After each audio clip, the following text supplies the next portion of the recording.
At Arizona State University, we've made online education better, smarter, and more personalized so you can go further in your aspiring field. I decided to pursue medicine once I realized that ASU did have the online program for biological sciences. You're still required to learn the same curriculum. You're still being tested on the same content that anyone would be tested on in person. The comprehensiveness of the program prepared me so well for medical school.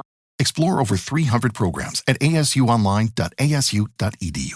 Hello, it is Ryan, and I was on a flight the other day playing one of my favorite social spin slot games on ChumbaCasino.com. I looked over at the person sitting next to me, and you know what they were doing?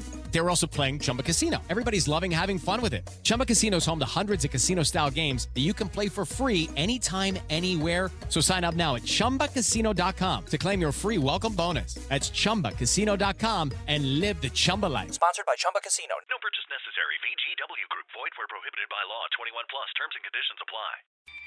This is VOCM Open Line. Call 709-273-5211 or 1-888-590-8626. The views and opinions of this program are not necessarily those of this station. The biggest conversation in Newfoundland and Labrador starts now. Here's VOCM Open Line host Paddy Daly. Well, all right, and good morning to you. Thank you so much for tuning into the program. It's Tuesday, June the 10th. This is Open Line. I'm your host, Paddy Daly, David Williams. He's produced the program. Let's get it going. If you're in the St. John's Metro region, the number to dial to get in the queue and on the air, 709-273-5211. Elsewhere, toll-free long distance, 1-888-590-VOCM, which is 86. 26. Oh boy, the Oilers laid an egg last night in Game 3 of the Stanley Cup Finals. Well, I guess, it's always going to boil back to goaltending when you got these two elite teams facing off to win the Stanley Cup. Stuart Skinner, the Oiler goaltender, bit of a teabag full of holes last night. Gave up 5 goals on 23 shots, 6-1 loss. Ooh, bit of bouncing back. And just another long delay between games. Game 4 is not till Thursday. So, boy, oh boy. Anyways, good win for the Blue Jays. Comeback victory last night down in St. Louis in extra innings. I'll take it. All right, you heard me mention Summer McIntosh, one of the swimming phenomenons in the country and in the world. She set another world record yesterday. So she, at the age of 18, has 3 world records. So yesterday she set a world record in the the women's 200-meter individual medley. The first woman in history to break the 2:06 barrier, eclipse a record that was set all the way back in 2015. So amazing stuff. After she had already swam in the 800-meter freestyle final, which is a pretty grueling event to say the very least, the third fastest time in women's history, and then goes on to set another world record. So she is something else. Absolutely brilliant stuff. 18 years old. Man, okay, let's keep going. So an interesting story. When you sit down to watch sports now, you're absolutely bombarded with betting ads. I mean, there's nothing but. This one comes from the United States, but you have to assume it's a pretty similar set of circumstances here in this country. With now that the Supreme Court in the United States back in 2018 overturned a 1992 federal law that allowed for betting on individual games, not just like in Vegas. Now, 39 states have legalized betting. So what's happening as a result? People get passionate about sports, but you put some money on the line, and that passion can turn into anger very, very quickly. So some people are harassing the athletes, heckling them at the start line to try to throw them off their game, death threats being exchanged. Some people have been banned from some of these betting platforms as a result of their behavior. And in Canada, billions and billions of dollars are bet annually on sports. Why? Because now people could bet on one game. It was vastly different years ago. Like, you get a pro line, had to bet on 3 games minimum. And there was a maximum amount you could even put on a pro line. And now, forget that. Betting is absolutely out of control. And all these sports leagues that have tried their very best to distance themselves from the gambling, but now they've embraced it in full. Some of the biggest names in the big 4 major sports in North America, they're actually working for the gambling companies. So chickens are coming home to roost. The sports organizations are going to rue the day they got in bed with gambling. Hey, if you want to drop a Dixie on a basketball game, fill your boots. But it's absolutely out of control. All right, let's keep going. It's a curious thing, how the world works. Just yesterday, speaking with one of my neighbors about the Japanese beetle. And then lo and behold, this morning I open up the media and bang, there's a story about beware of the Japanese beetle. I've heard of it. And of course, they're very distinctive. They got this shiny metallic green back and these tufts of white hair. They're only little creatures, about a centimeter long, but they can be absolutely devastating. Apparently, they'll feed on some 300 plant species, partridge berries, trees, blueberries. They can wipe out the greenery in a heartbeat. So apparently, they've discovered that they're able to now overwinter, to be able to live through the winter, the really cold months here, because less snow, less cold, and consequently, apparently, the Japanese beetle is poised to thrive. So those in authority are preparing for what happens if there's some sort of outbreak. So the females can lay some 60 eggs, and with the wind blowing them around, it can spread that invasive species extremely quickly. So what you're told to do, apparently, is if you spot one, is to destroy it immediately. It could be a huge problem. They're planning for, if there's a massive outbreak, they may indeed have to spray for them. So keep your eyes peeled for the Japanese beetle. They're cute. Just see the pictures that are posted online. Absolutely cute little animal, but they're a really difficult pest. And if they get into your greenery, they get into your yard, into your blueberry patch, it's done. So keep an eye for the Japanese beetle. And the recommendation is just pick it off the plant, either crush it between your fingers or stomp on it on the ground, but hopefully that doesn't become a thing before long. But apparently there's distinct worries about how they're now able to overwinter, as they call it. And speaking of invasive species, so what do we have? A new ocean hero, Brody King, Change Islands, apparently taking a walk around the beach and spotted what turned out to be an invasive European green crab. He recognized it as such. They caught a couple of the crabs. They sent it into DFO. And we know when the green crab sets down roots in certain bays, then they can be extremely problematic. I'll never really truly understand why there's such strict rules about dealing with them. If it's invasive, and people aren't going to make tons of money on the backs of the green crab, but why aren't we able to just scoop them up and get rid of them as best possible? It's a good question that people have asked me many times, and I don't know why that rule is in place. But Brody King apparently has been now deemed World Oceans Day Newfoundland and Labrador hero for his work in trying to catch that little green crab out in Change Island. So that's pretty cool too. 14 years old, doing good stuff. All right, what's this say? And speaking of science, I want to say congratulations to the Newfoundlanders and Labradorians who participated at the National High School Science Fair at the University of New Brunswick, UNB. So we had 9 students here amongst the 390 kids that were participating from grade 7 to grade 12. All right, Elena Ralph, who's in grade 8 at St. Bon's and St. John's, won a gold medal, while grade 12 student Emily Zhao and Sophia Zhang, who's in grade 11 at Holy Heart, they each won a silver medal. Alita Patro and Orpa Halader of Gonzaga won a bronze, as did Vidya Shidela at Holy Heart. So congratulations, we got the smart kids. All right, now what's this one? Okay. And of course, last week we mentioned about how great we did at the Skills Canada competition. Let's stick with school. Okay. So we spoke with a lady last week who was telling us about a fundraiser that they were pulling off in Grand Falls, Windsor, to help fund a new school coming to that community next fall called Crossroads Academy. I didn't really know a whole lot about it, and I don't think many people did. So they've been privately fundraising to build this school. The enrollment's pretty low at this moment in time, but here's some of the challenges people are pointing to.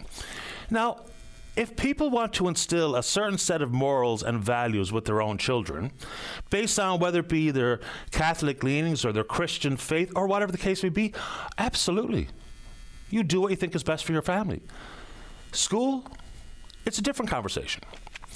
So I did see a couple of social media posts, and there was a fair amount of vitriol, and some might categorize it as hate, flowing at the folks who are developing this school, maybe working at the school, teaching at the school, and the families who decide to send their children to the school. Okay, so it'll be about the curriculum. I went to a Catholic boys' school. Religion was a big part of us going to Pius X at the time. Insofar as the curriculum goes, so it's all about preparing for the next level. So at this moment of time, it's only going to be opening through up to junior high. They're talking about plans in the future to develop a high school curriculum as well and expand the school. The issue people are pointing to is the curriculum that will be taught. Now, I've got emails coming in by droves on either side of this issue, and it's tricky. So they're adopting what they call a BICA curriculum. Now, one of the teachers at the school didn't send us an email, well, I was copied on an email, complaining about how the story is being portrayed in the media. They talk about, teaching things like the Earth is 6,000 years old and humans live with the dinosaurs and those types of things. On that front, the consensus in the scientific community regarding evolution is crystal clear. So even if we're talking about the fact that what you will learn up until grade 7, and then moving into provincial schools if they don't expand the school at Crossroads Academy, the question will be whether or not the children will be prepared to then move into the next level of provincial school curriculum. I think that's a fair question. And that's not condemning anybody's faith. We're just talking about how successful you can be into the next grade levels. Then they talk about it's not necessarily literal translations of the Bible, but one of the quotes coming from someone who sent me was, let's see here. The school will not be using a curriculum based on the Bible, but rather a curriculum that integrates Christian faith with academic instruction. She's making that distinction, and I welcome her call, because we should be talking about this. So, yes, parents have the choice to homeschool, to send them to a Catholic school like St. Bon's, or to send them to this new Crossroads Academy. Then they talk about taking directly from the Bible, and of course, it won't be adopting every single portion of the Bible, a lot of which can be extremely problematic in a modern world. But then talking about teachings regarding homosexuality and fornication as part of the curriculum. If you and your child want to talk about abstinence, and as they say, saving yourself until you're married, fair enough. But inside that world, it's also, I think, responsible to think and to believe that understanding the temptations and whether or not it's realistic this day and age that people will indeed be abstinent into their adult years and waiting for marriage. And again, that's up to you. These are personal sets of morals and personal values that you can do as you see fit. What also is a concern, I would think, is that inside this type of curriculum that they're going to implement and deliver at the Crossroads Academy, is if they expand, for instance, into offering high school grades. The province is pretty clear on this front.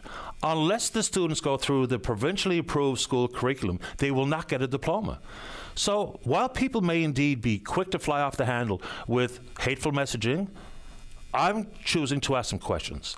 So even if we talk about preparedness to move on into the world of sciences, because if we're not teaching what is scientifically 100% concrete, things like evolution compared to creationism, then what level of preparedness? And is that a concern that anybody at Crossroads Academy or any family who's intending to send their child there, and tuition's pretty steep, it's like $5,400 a year.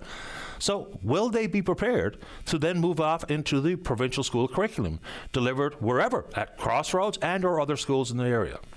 And then furthermore, is if they expand to high school, this curriculum will not get your child a diploma, which I think might be a legitimate concern that people are pointing to.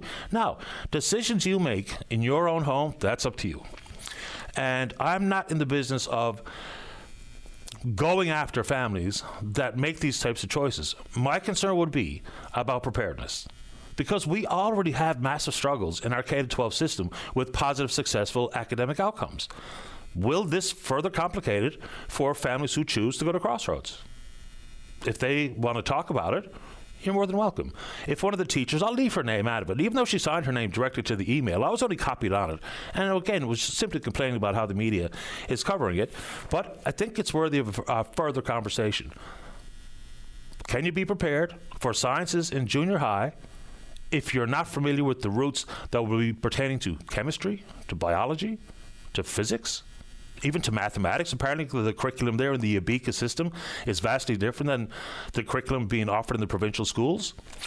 Now, we've changed so many things on how we deliver curriculum and how we assess where a student is, insofar as the formal, traditional things like public exams and what have you. But again, it's going to be controversial in some corners, and we are happy to take a call on it. And let's see if we can dig into the curriculum a little bit more specifically. I think that would be helpful. What do you think? Anyway, let's keep going. And boy, pretty hazy sky last night. That moon was sure orange. And I heard a meteorologist this morning talk about the fact that that haze is actually smoke from the Western Canadian fires, which makes sense. Now, it's pretty high up there. I had no one smelling any smoke coming from a fire in Manitoba. But it does, beg further conversation about not only preparedness for wildfire season, but a story that we mentioned, maybe it was last week, about the fact that we share fire suppression services pretty faithfully here in the country. Provinces are very wise to what other provinces need, whether it be the boots on the ground and or, yes, water bombers. Apparently, the opportunity to get a new water bomber is extremely tough. I mean, Manitoba has put down $80 million deposit for 3 new water bombers. They won't get them until 2031, 2032 wildfire seasons, which is a long way down the road. It also begs the question about how long we sat on not repairing or not buying a new water bomber to replace the 5th water bomber that was damaged back in 2018. Another question there apparently is there is a dearth in parts for these aircraft. So it'd be nice to get an update as to, and I assume that when the decision to repair was made, that they had gone out to look for the replacement parts that would be required to put that 5th water bomber back in the air. But to nationalize the fleet really does make sense to me. I don't know what you think, because if we are so quick to share resources, as we absolutely should, does that mean that national centralized dispatch, national management of the water bomber fleet is a logical next step? I think so. Anyway, what do you think? How are we doing out there, David? Quick sec, I'll get a sip of coffee. All right, I'm not sure who exactly is the person behind this email, but we've been talking about, for a long time, onshore wind, hydrogen, ammonia export. All right. So the email was really quite stern in saying that I should stop downplaying the possibility for these projects to come to light. Well, I'm not really even doing that. The proponents kind of are. Like even World Energy GH2, who has the green light for next steps, they've even started talking about data centers. The federal government has downplayed their forecasted value of the industry into mid-century. So I think even if you look at what's happening in Europe, they're not prepared for what they thought would be the next logical way to move on with their energy needs. So they're talking about, hey, we need the jobs, and these are still going to come to pass, and there's still a business model available. Hey, if there is, you would think we would hear from the proponents about said business model. And they're all created a little bit differently. Pattern Energy has a different play than, for instance, Everwind. So the conversation kind of went by the wayside, but I don't think it's gone away in full. Not as of yet, anyway. And then next questions people are asking me about the Upper Churchill Memorandum of Understanding. We know that the province has appointed a 3-person oversight panel, of course, chaired by the consumer advocate Dennis Brown. We spoke with Mr. Brown on this program about exactly what that committee is doing. And their mandate is, I don't know if the right word is narrow, but it is keenly focused on only anything that is in the Memorandum of Understanding. No opportunity inside their terms of reference or their mandate to look at possibilities that could be in the offing. Notably and aspirationally, people now talking again about a national energy corridor. Whether or not that ever comes to pass with all of the roadblocks that will be presented by different provinces remains to be seen. Then it's the possibility of all of these big nation-building projects, which may see not only federal fast track of approvals, but maybe some federal assistance. I think a fair question to the government will be, knowing how things are changing very quickly on this particular file, while we lead towards all these definitive agreements set to be signed next April, and then all the benefits retroactive to January 1 of this year, is it time to give that panel a little bit of an expanded opportunity to look at what might happen, just so we can advise leadership here about what they've learned through their research and understanding what a national energy corridor might be, what the concept of maybe less money coming from Hydro-Quebec because they've been backstopped by the government, the federal government, in some form or fashion. Should that be the case? Then the last question people ask about is this level of oversight the last level of oversight? Will that be it? Will be a green light or a thumbs up from the 3-person panel in conjunction with dealing with Carl Smith and Dennis Mahoney and Jennifer Williams and the Premier and other senior members of the Cabinet? Is that it, or will there be another layer of independent oversight, as people refer to it? Your thoughts? Quick one. So apparently, the Prime Minister is talking about joining forces with European rearmament program as early as the 1st of July on Canada Day, Memorial Day. Now, apparently, the government says they are going to satisfy the NATO benchmark or target of 2% of GDP on defense spending by the end of this year. I mean, that's about 5 years before we were told it was going to happen. And remember, all these leaked audios, leaked documents where Prime Minister Trudeau said this country would never hit 2% of GDP. And so whether it be with subs and drones and the quasi-permanent base in the Arctic and the like, and we can get into this because we're woefully unprepared as Canadian military through all the various branches. But here comes the NATO meeting in a couple of weeks where it looks pretty likely that the 2% will now become 5%.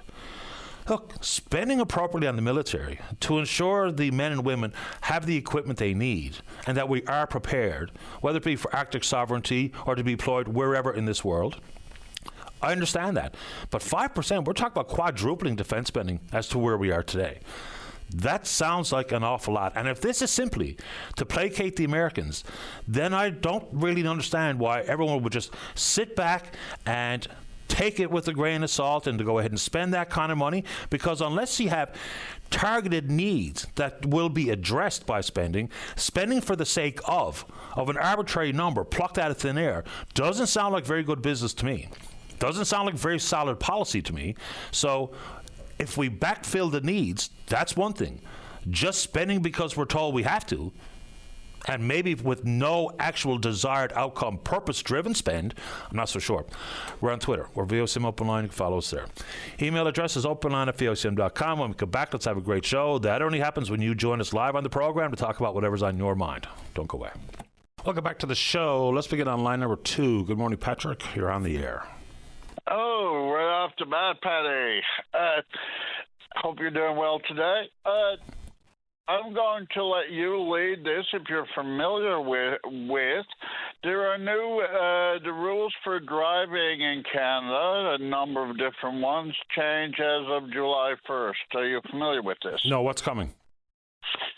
Okay, as of July 1st, rule changes. The biggest ones that I see, and again, I wasn't even aware of this, so I don't know how many days when this passed or what. I only saw this, someone tweeted it to me late last night. Anyway, the major ones is distracted driving is now nationalized, so a federal thing, and the fines increased to that. I think the minimum fine for distracted driving is $600 now. Driving while impaired, that's going to be a big different one. Correct me if I'm wrong here in anything, but like because I don't drink much anymore, even if I go out even and playing sports or something, or to your work site, people might after work have a few beers. I usually don't even participate in that. I have maybe beer Christmas, craft beer, watching a hockey game or something once and again, but I haven't drunk in a long while. So, but when I remember, it used to be basically it takes your body an hour to dissolve a beer, if I remember correctly. And they say, to reach 0.08 would be basically 3 to 4 beer for a normal person. I don't know if there's a standard rule of thumb about how many beers will constitute 0.08%, but they have been talking about reducing that to 0.05 right across the country. And that's what's being done. Okay. 0.05 now. And beyond that, if you're a commercial driver or a driver that's a novice meaning under 21, it is zero tolerance policy. If you're even 0.005, you'll lose your license temporarily. There is zero tolerance. Yeah, it's been that way in much of the country for a long time. Other than that, I don't know what this really means. But there's also of handheld devices, pretty much a zero tolerance for handheld device operation. Yep. Now, does that mean or not mean that if I take out my cell phone, put it in a holder in your drink cup or on your dash or whatever, and I sync that to my GPS or I sync that to an app, a lot of new vehicles have apps and you can sync your cell phone into them through Bluetooth, and you can just speak right into your phone, and it works through Facebook, works through different messaging apps, and you can, chat with or it comes up, and it doesn't come up as a chat as such, it comes up as texting the person. But you can, is that still, through Bluetooth? Will I still be able to use my phone and drive that way, or are they going to say, no, that's still using a handheld device?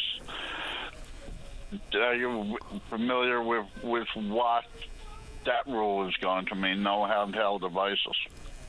That's a good question. So when they talk about these issues, they prohibit the use of handheld electronics.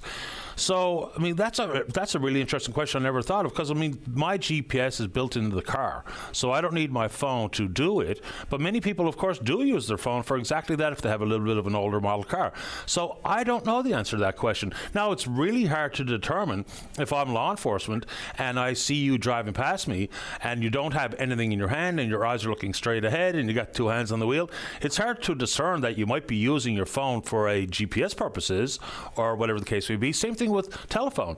My phone, if someone calls me while I'm in the car, it comes through the car. So I don't have to pick up my phone. I don't have to be distracted and try to answer my phone. I simply just press the button on my steering wheel and talk to whoever's calling. So Exactly. I know many people do it. I don't do it. Yeah. I'll get an answer to that one, because I hadn't really thought about it, because much of what I would ever need my phone for while I'm driving, the car does it. So... And I do know that... And that's what I'm wondering. Under this new rule... Good question. You could end up finding yourself in trouble. So, all of these different rules, people need... Same as like dropping it to .05. That might mean that some woman out there... I'm saying woman, Patty, not racist or anything, or sexist, is just, they're generally of a smaller body stature than a male. So if you're only 120, 130 pounds and .05, that might mean you went to a special event or an occasion, but you can't stay there long. But, dinner was served and you had a couple glasses of wine in a half an hour. You might want to think about whether that .05 has been reached, because you just had two glasses, but you had them fairly quickly. Well, the rationale behind it is they're trying to move closer and closer to zero tolerance for the obvious reasons. Yeah, that's what it appears. Anyway, the other big rule change is, and we've been trying to stop this speeding in school zone areas for a long time. So this one is welcome, in my opinion. It's a national thing now, and it's a 24/7. It's not like what some people, school is out now, I can, go through that area and drive 50 or 60 or whatever, the speed limit would normally be in that outside of a school posted time. This is 24/7 in the school zone, and it's reduced to 30 kilometers an hour in any posted school zone, and it's a 24/7, 7-day-a-week thing. As it should be. And it's always been the case here. School zones would still have things like playgrounds that children would use. They still might have a soccer pitch that might be used throughout the course of the summer. School zones generally have a higher number of school-age children living in the neighborhood, because that's a real intriguing part of buying a house in a school neighborhood, because you're close to the school. So there's a reason why that doesn't change at night or into the summer months, and nor should it. So there's also, and now that you brought it up, I think there's going to be a change to how vehicles need to be built and how they're going to be equipped. Yeah, that was one I was going to get to. Now, I agree and I disagree, because there are certain things in vehicles and this, you can have autonomous vehicles and all of that, and I don't totally agree with all of this stuff. But your vehicle will now have to be, if it's a newer vehicle, equipped like with backup camera. I totally agree with that. So you got to have backup camera. You got to have lane assist. You know what I mean by lane assist. Lane assist is a terrific. It's a terrific safety feature. Yes, and it's not just over the yellow line. I'm just leaving you in case because you're better informed sometimes and better speaking than I am, Patty. But it's not just that. It's also like I know some people, they don't want to, and they're older, and they don't want to creep out close to the yellow line, so they're more closer on the highway to that white line on the road. You know what I mean? I do. Hoping your viewers know what I mean. And you suddenly hear it years ago, but not all highway have that, or your highway could be deteriorated, need to be redone. You move over too far and you get that rumble, the rumble strip. Yeah. So you have assist at either side. If you don't have a rumble strip, if you go over the white line, if you go over the yellow line, you know, your vehicle notifies you.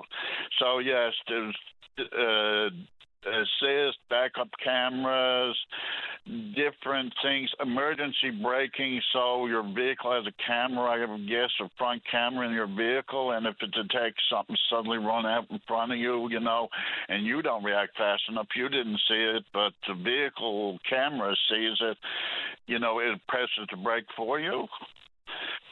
Stuff like that will become mandatory in vehicles. Other than that, I don't know, Patty. If you know, you're free to chime in here. You possibly know more than I do. Yeah, I'm not sure what you want me to chime in on, but and I do have to get going. The lane assist only works. I mean, like, for instance, if there's someone in my blind spot, then vehicles with a lane assist, you'll get a flashing red light or a red light that'll come up on your side view mirror. It might even come up on your dashboard as well.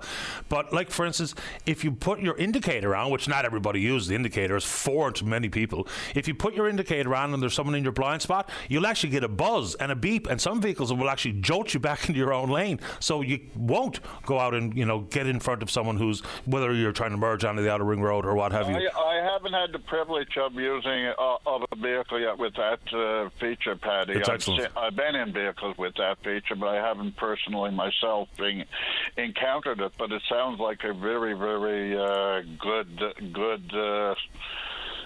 feature. The other one I'll leave you with. The other one quickly I'll leave you with is commercial driving. And I don't agree with this because I don't know how you enforce it that people are not unfairly taken advantage of in the commercial industry.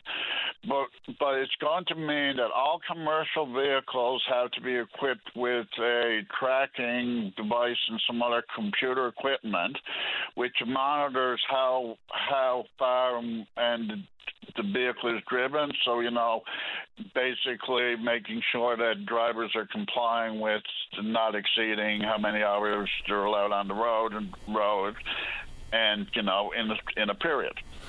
But there's so many drivers out there, and I knew them heard of these people from 20 and 30 years ago. Long-haul drivers driving through the States who've had rules on driving a lot stiffer than Canada for ages. And they would have a co-driver with them, or a lot of times I know of husband and wife teams who paired up long-haul drivers. So just because you would have this electronic device monitoring how far your vehicle is driven, that doesn't indicate that you don't have, you know, another driver there that's taking over that vehicle, and it might be even in the vehicle. You might be drive to as far as Goobies or whatever, and you have a person there, which I know with some drivers, you drive partway across the island, they swap the truck out, and someone else takes it. Yeah, those issues, I don't think that changes, though, because when you make a reference to commercial drivers, it's exactly that, it's the plural. So my hours of service, and this is all about being fatigued. Some people kid themselves that they don't get fatigued and they're fine to drive 1,500 kilometers, which is ridiculous, but it's tailored to the individual. So it's not about how far the vehicle went, it's about how far I drove the vehicle. And if you take over, then now you're being being measured against all these fatigue-related issues. So I don't think that changes, because you're right. A lot of tag teams out there doing long hauls. Patrick?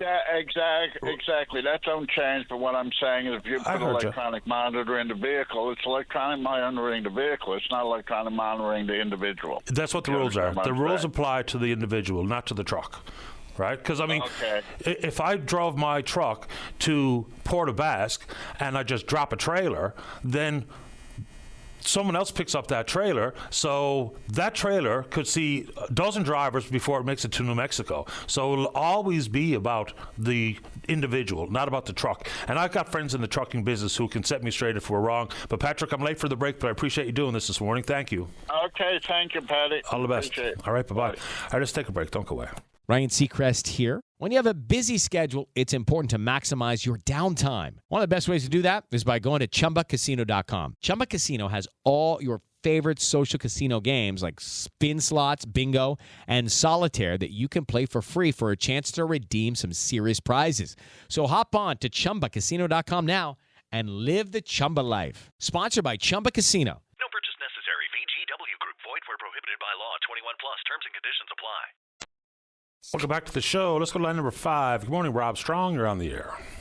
Good morning, Patty Daly. How you doing? Top shelf today. How about you? Oh, not too bad, thanks. Patty, before I start, I just want to recognize the passing of Pat O'Callahan. From your listeners' perspective, Patty was probably an icon in the offshore catering business and the catering business in Canada and perhaps globally. Patty came here in Newfoundland about 50 years ago as the original manager of the Hotel Newfoundland. I'm not sure what was the old hotel or the new hotel, but he worked there for a while, and then he decided to set up his company called East Coast Catering. And over the next 40 years, he built East Coast Catering up to a tremendous extent. His company did most of the catering offshore. His company catered in Labrador for the Voisey's Bay mill and mine up there. He did work in the Arctic. And Patty, as his name indicates, was a wonderful Irishman, always had a glint in his eye. Had an awful lot of friends, was a regular at the Duke of the Duckworth, which is where the Irish guys hang out, and will be missed terribly. So I just wanted to recognize the contribution that he's made to the East Coast oil and gas industry, and condolences go out to his son, Matthew. I'm glad you did. I knew Patty. He was a fine fella. He really was. He was a real gentleman and extremely generous. I mean, he made a 7-figure donation to the Gathering Place to expand their shelter. I mean, he's a huge supporter of the Swallowers Rugby Club, a fixture on the charity circuit. So, great fella. Gone too soon. My condolences to his friends. Soon. He had major heart issues. I haven't seen him for a while. I remember seeing him at Cabot Merton's funeral, and he was a good friend of Cabot's as well. He was a good friend of all of us in the industry. So, as I say, condolences go out to his wife Paula and his son Matthew.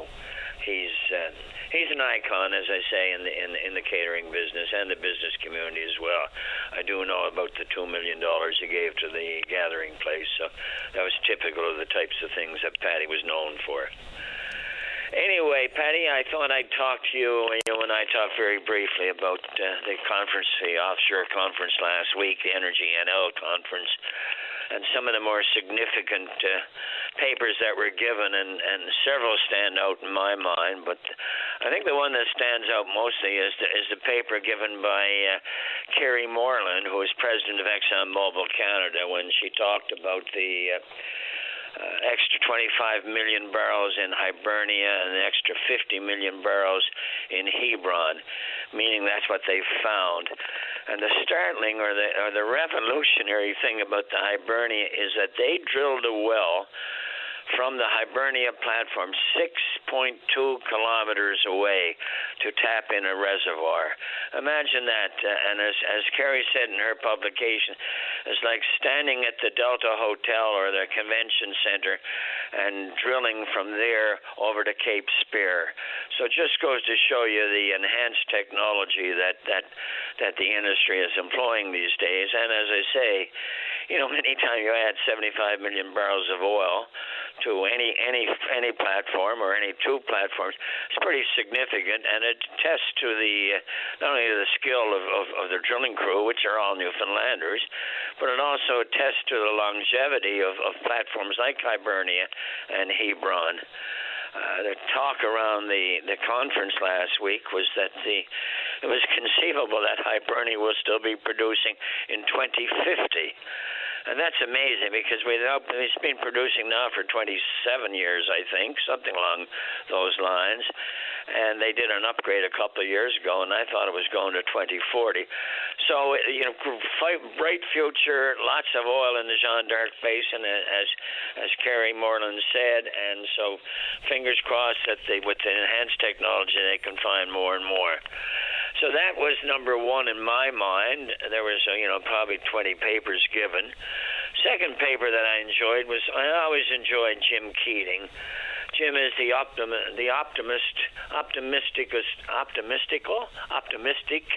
most optimistic player that I know on the East Coast oil and gas. But it comes from knowledge. Jim has been around for 20, 30 years. And if anybody knows anything about what's going on in offshore, the geology and the reserves, that sort of thing, it's Jim Keating. At one point in particular, I had a chat with him after, and he said, Rob, he said, in my speech, he said, I talked about the BHP well in the Orphan Basin. And he said, people just thought it was abandoned. We must remember that BHP bids in excess of $700 million for the rights of that acreage and didn't drill it. So people were wondering why. And, of course, the reason why was BHP was bought out by another company who wasn't interested in East Coast Canada. So there was some reason why an oil company as experienced as BHP bid that amount of money for it. So we're really looking forward to seeing if that is part and parcel of the next upcoming land sale. Because, these guys know what they're doing, obviously, and $700 million is a lot of money. So I think that was number two for me. The discussion on hydro was absolutely fascinating to see Michael Sabia, is that how you pronounce his name? Yep. Michael Sabia and Jennifer Williams discuss in sort of a fireside chat scenario, talk about the MOU and talk about the development of the increased 1,000 megawatts in the Upper Churchill with a new powerhouse, basically. And then to talk about the $33 billion investment in Gull Island. So that, sorry, excuse me, Patty. No problem. That augurs well for employment. Obviously, their MOU has got to be converted into real fact, but that was pretty exciting, and the commitment. And I've always been skeptical about, I'm probably one of these guys that used to say, if Quebec is happy, we should be unhappy. But I'm beginning to go soft on that stance because Sabia is a pretty bright person, and I feel quite strongly about the commitments that he made. So that was another interesting one. We had Nick Nanos, who, as you know, is Nanos Research, talk about some of the research they're doing, and in particular talk about the not apparent change in the federal government, but the drastic change in federal government policy towards resource development. I mean, the previous government under Trudeau and Wilkinson and Guilbeault was, we can't do it. We can't do it. What? And this new attitude of the federal government is, we can do it. Let's do it. And what a different attitude that is. And we're talking about significant projects. As everybody knows, the federal government is sort of looking at Newfoundland for a couple projects. Churchill Falls being one, and Beta Nord being another. So that theme, that change of attitude in the federal government was predominant in most of the talks during the week last week, and very refreshing. All these oil companies and hydro developers are saying we can do it. And now we've got total support of the federal government. with the proviso, obviously, and always with the proviso, let's do it properly. And here I'm thinking of respect for the environment and protection of wildlife and protection, please God, for Newfoundland benefits, which is going to be an issue for Equinor. Equinor, as everybody knows, is still in the planning stages of the Beta Nord project, and we're not as knowledgeable as I'd like us to be vis-a-vis the amount of work that will happen in Newfoundland. We've heard via grapevine or via presentations that they're very interested in doing a lot of the subsea work here, but I know Trades NL and I know others are anxious to do some topsides work here. So if indeed the federal government is going to lend its support, be it financial or be it speeding up processes of approval, I would think that they're going to have to start thinking about maximizing Newfoundland content, because we have a skilled workforce in this province. We need to put them to work. Yeah, we need to see a conclusion of the bull arm discussions, number one. I would think. Good point. Yeah, that didn't come up, but that's a very valid point. Just a couple of quick points before I do have to go. Just connect a few dots here. Mr. Keating also spoke about the investment chiller that is the industrial carbon tax. So that was kind of one of the highlights, takeaways for me. And secondly, when you talk about his knowledge of the industry and what have you, and we talk about Beta Nord, Jim began his career at Statoil, so that's Equinor. So he's intimately familiar with their drive to want to be an operator in our offshore, which is why they relocated their head office to St. John's. That's why they've staffed up some senior executives here that have come from Stavanger and other places. So Jim has a real personal, professional background with Equinor, which was Statoil. And his door is always open. Yeah, fair enough. At least for me and for others in the industry that need to know what's going on. But I agree with you. Jim is president of the Oil Co. And I know he's pushing for something to happen at Bull Arm, as the two proponents are.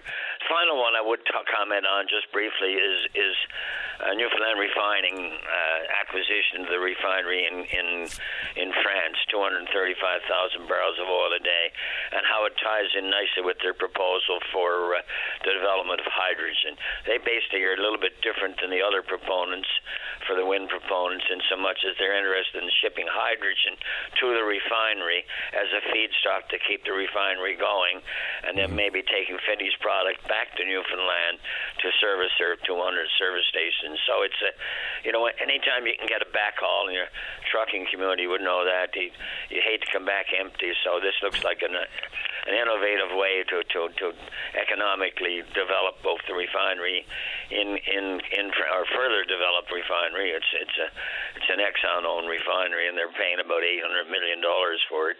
But anytime you can get ships are not built to be empty, put it that way. And so this might be an innovative way to make that thing work. So lots more, but I'll leave it for another time, except to say that Hogan was very good for his first speech to our industry, as was Steve Crocker, the minister.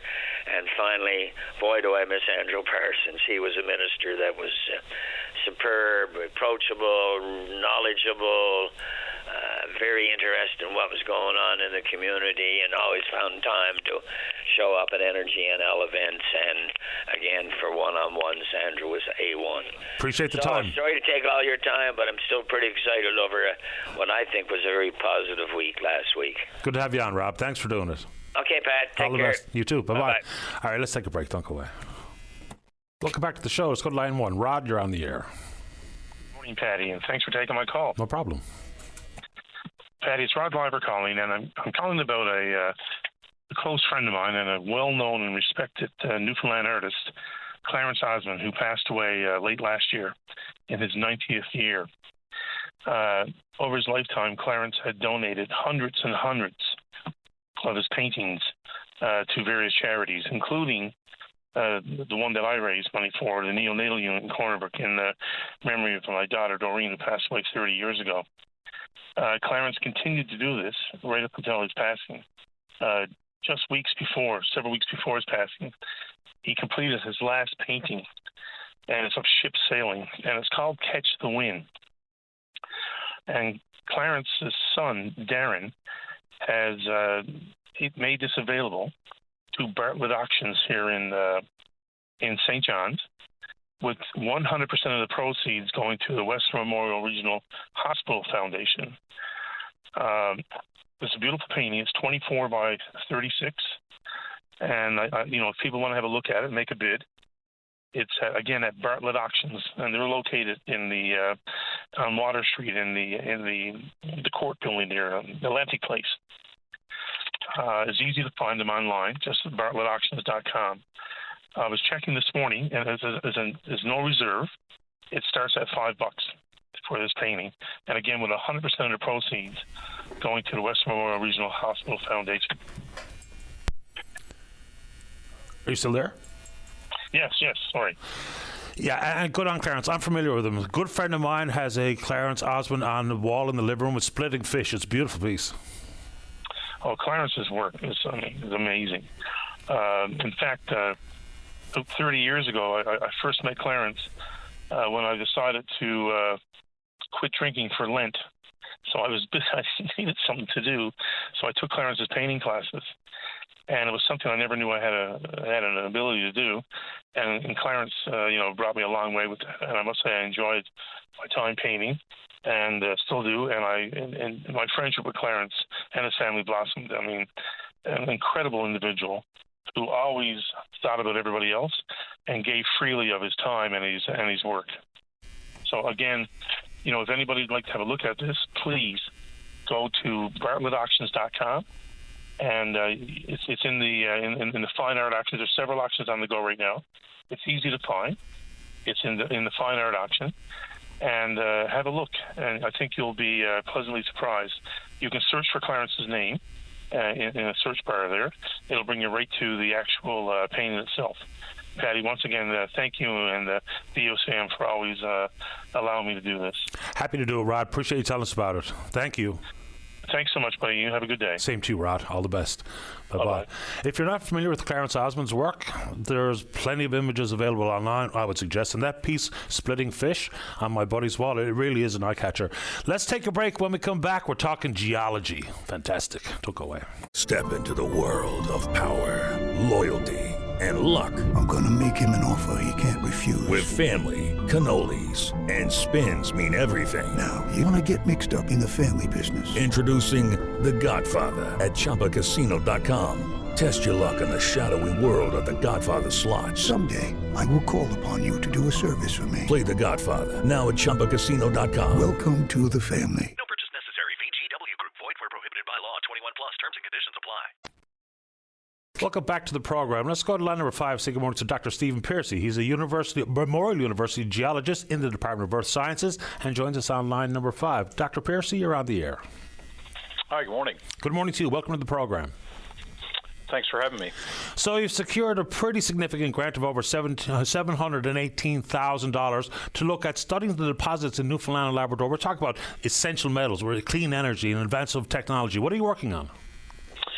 So this project it was funded by the federal government. Is mostly looking at deposits similar to the Buckins deposits and others in the province that are past producers and current prospects and so on for copper, zinc, but as well as other ancillary critical minerals. I've read the story in the Gazette and some interesting stuff. We're talking about having to craft a different type of message about, the things that we take for granted. In my hand right now is my cell phone. And so many things that are built with minerals that we can find in this province. How do we craft that message? What needs to change?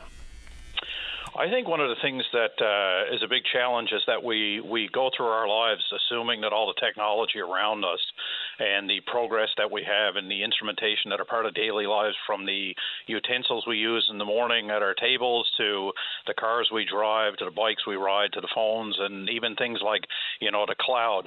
And the backbone of most of this material is actually basic metals as well as these sort of specialty metals. And with this impending transition towards a green economy, we're going to be using a lot of the metals that we used previously, but also specialty metals that are tailored towards specific uses in this new economy. One thing inside the academic world of the sciences is that smart folks like yourself, when you speak with your colleagues, you already have a built-in background of understanding here. So when you use an analogy about buried berry picking to describe the exploration to the actual production pipeline. Break that down for us, because I sometimes think, like, doctors speak like doctors, scientists speak like scientists, and the vast majority of us aren't either. Absolutely, and I think one of the biggest things we need to do better is explaining things in the context of sort of how someone can relate to them on a daily basis. And the berry picking analogy I use is what it is when we go through and do mineral exploration is finding the pipeline of materials that we're going to use to develop later on. And exploration is sort of the R&D arm of the mineral sector. So in order to find metals, we need to explore for them. And it's a pretty challenging process. Usually about 1 in 10,000 will actually be mined, and 1 in 1,000 will become, say, a deposit that has a defined resource. And so my analogy with berry picking is that what we want to have is finished products, but we have to find berries first. And what geologists do in the exploration sector is we find berries, we figure out where those bushes are, and we use a bunch of different tools to get into those bushes. And then we figure out how many berries are on the bush. And that's effectively finding a deposit and what the grades and tonnage or the size and amount of metal would be in a deposit. And what happens then is that we pick those berries, and that's what the mining process is. And then the processing of those to turn them into things like jam and tarts and so on and so forth will be the mineral processing and further refinement and secondary refinement of materials towards the things that we would use at the hind end. And I try to use that one because people can recognize going to pick for berries, and they also know what happens when they bake a tart at the end of the day. Exploration people find berries, and then we mine them and process them. Then let's talk about who benefits here, because there's going to be lots of jobs into the future in the world of geology and exploration and production. In this country, we do a pretty good job researching and developing, maybe a bit of a poor job monetizing. Same thing in the world of supply chains. You mentioned secondary and tertiary processing. What are we missing here to ensure the communities are the primary beneficiary as opposed to just the corporations and leaving behind some crumbs for the community? Well, that's a pretty challenging question. Part of it is resources are where they are, so there's a lot of sometimes there's not much you can do in terms of that. But I think where things are really beneficial is things like when we look at things like Long Harbour and others, where you have secondary refinement, more advanced manufacturing. A lot of that is focused in many cases in central Canada, but also elsewhere in the world. And I think trying to capitalize on the things that we do well already, such that we become independent of resources after they're extracted. So if you look at the oil and gas sector, for example, there's an awful lot of oil technology developed that was specific for the offshore. However, that can be exported around the world. Similarly, we saw the same thing in Sudbury, where it went from a mining town, which is still important, but also to mining services, where we have services and technology development and other things that get exported globally.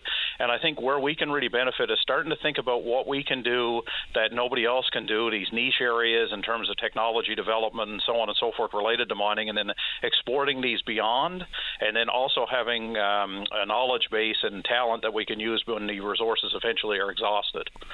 Yeah, I mean, the world is thirsty for these essential metals and for these critical minerals. Talk about the world of detection inside of exploration. So you talk about advancements in technology for the offshore. My understanding is the concentration levels are very, very low when we're looking for these minerals. So people think about prospecting like the gold miners and sifting gold in a pan in a river. Talk about technological advancements to identify these critical minerals easier. Okay, so one of the big things is many of these. I'll give you an analogy. Is if you were to take the big challenge with a lot of these critical metals. If you think of like the things we use on a daily basis, like copper wire and other things, when you look at the minerals in the ground, you can actually see, for example, the yellow mineral, and you can tell that it probably has copper in it. A lot of these minerals are actually trace abundances, so we have to use really sensitive technology and lab technology to actually detect them first and foremost. Much of which exists both commercially, but also in university laboratories and so on. A lot of where we don't have the information is actually baseline information on these metals in various materials. It's amazing. We know certain things, but there's other materials we don't know very much about at all. So we have to have basic R&D. In terms of extracting and so on, one of the biggest challenges with critical minerals is that they're in low abundances, and so you have to actually have mechanisms to extract them, so specialized manufacturing and mineral processing. And that's where a lot of the research and development is taking place. So there's research going on here at Memorial.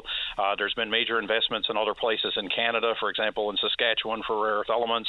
And I think that's where a lot of the immediate need is going to be, is in how do we extract these extremely low concentration materials and extract them efficiently and without leaving a major impact on the environment.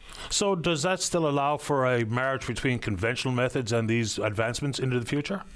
Yes, absolutely. And so one of the things is most of these things are byproducts. So I'll give you an example.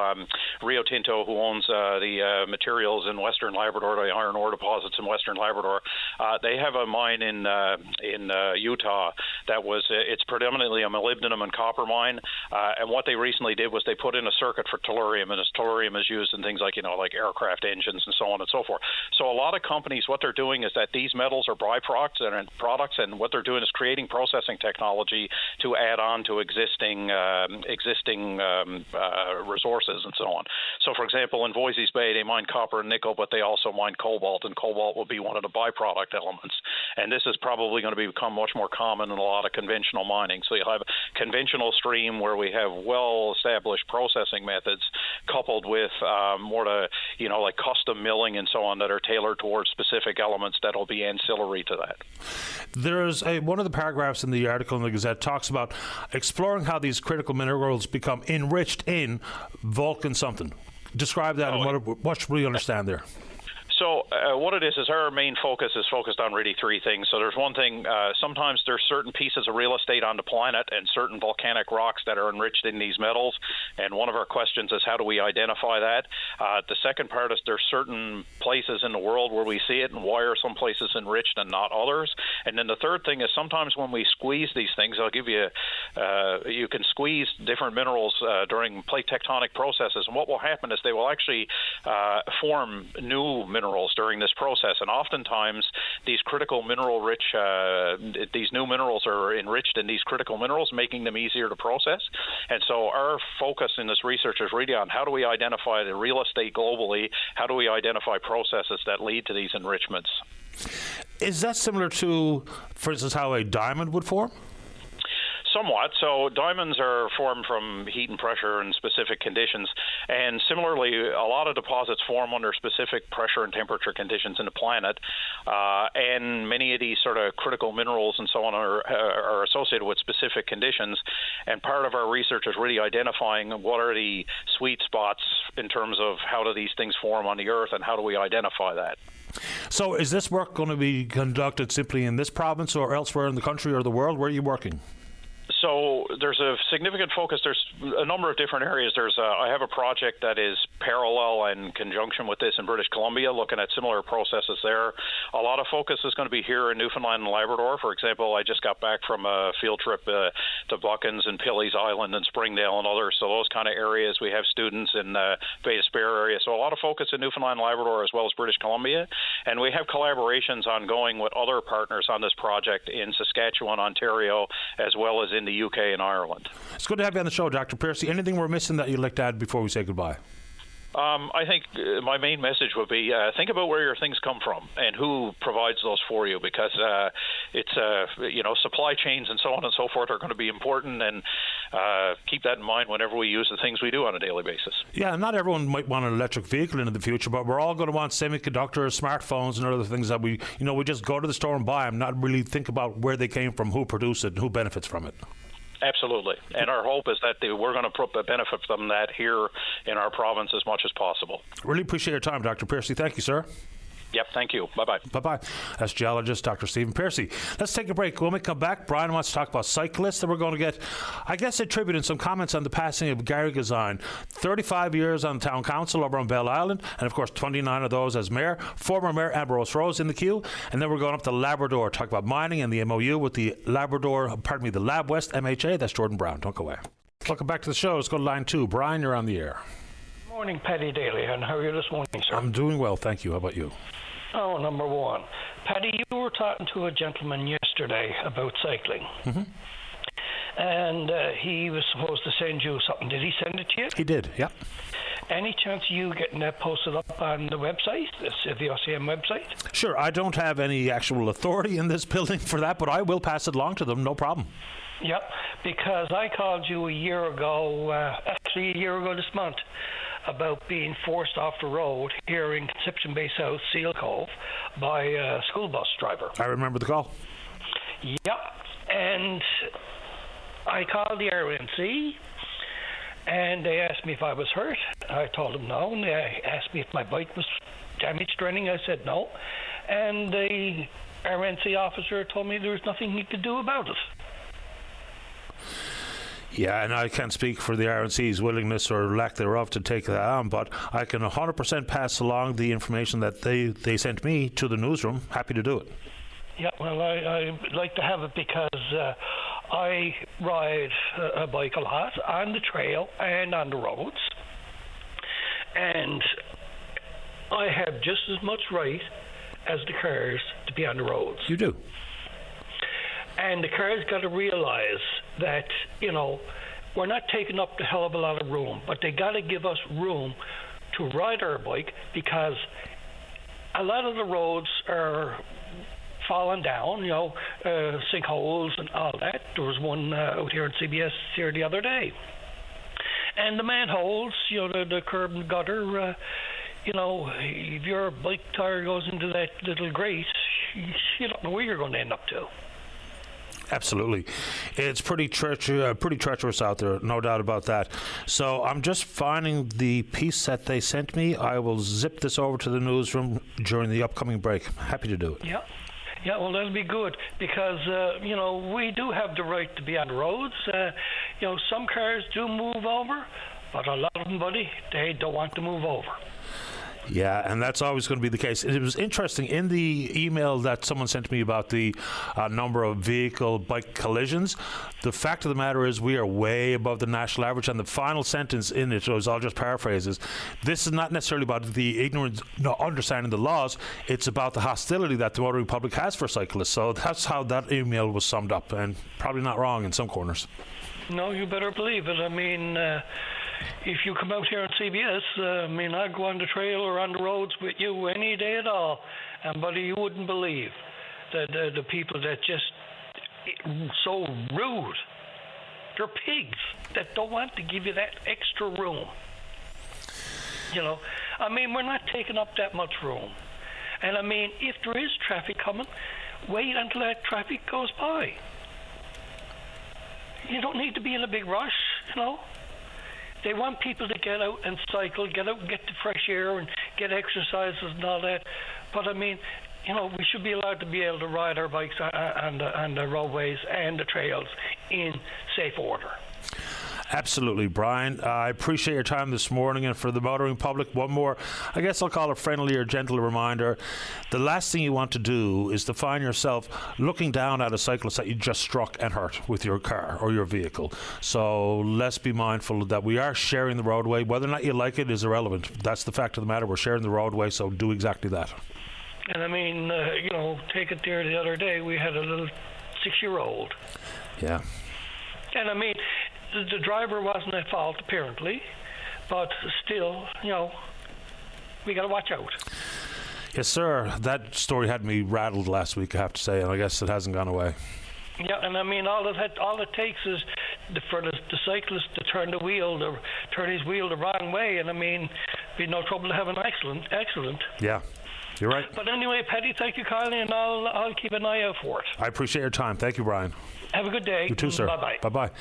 Yep. All right, there we go. Let's go line number 5. Say good morning to the former mayor of Bell Island, or former mayor of Albana. That's Ambrose Rose. Ambrose, you're on the air.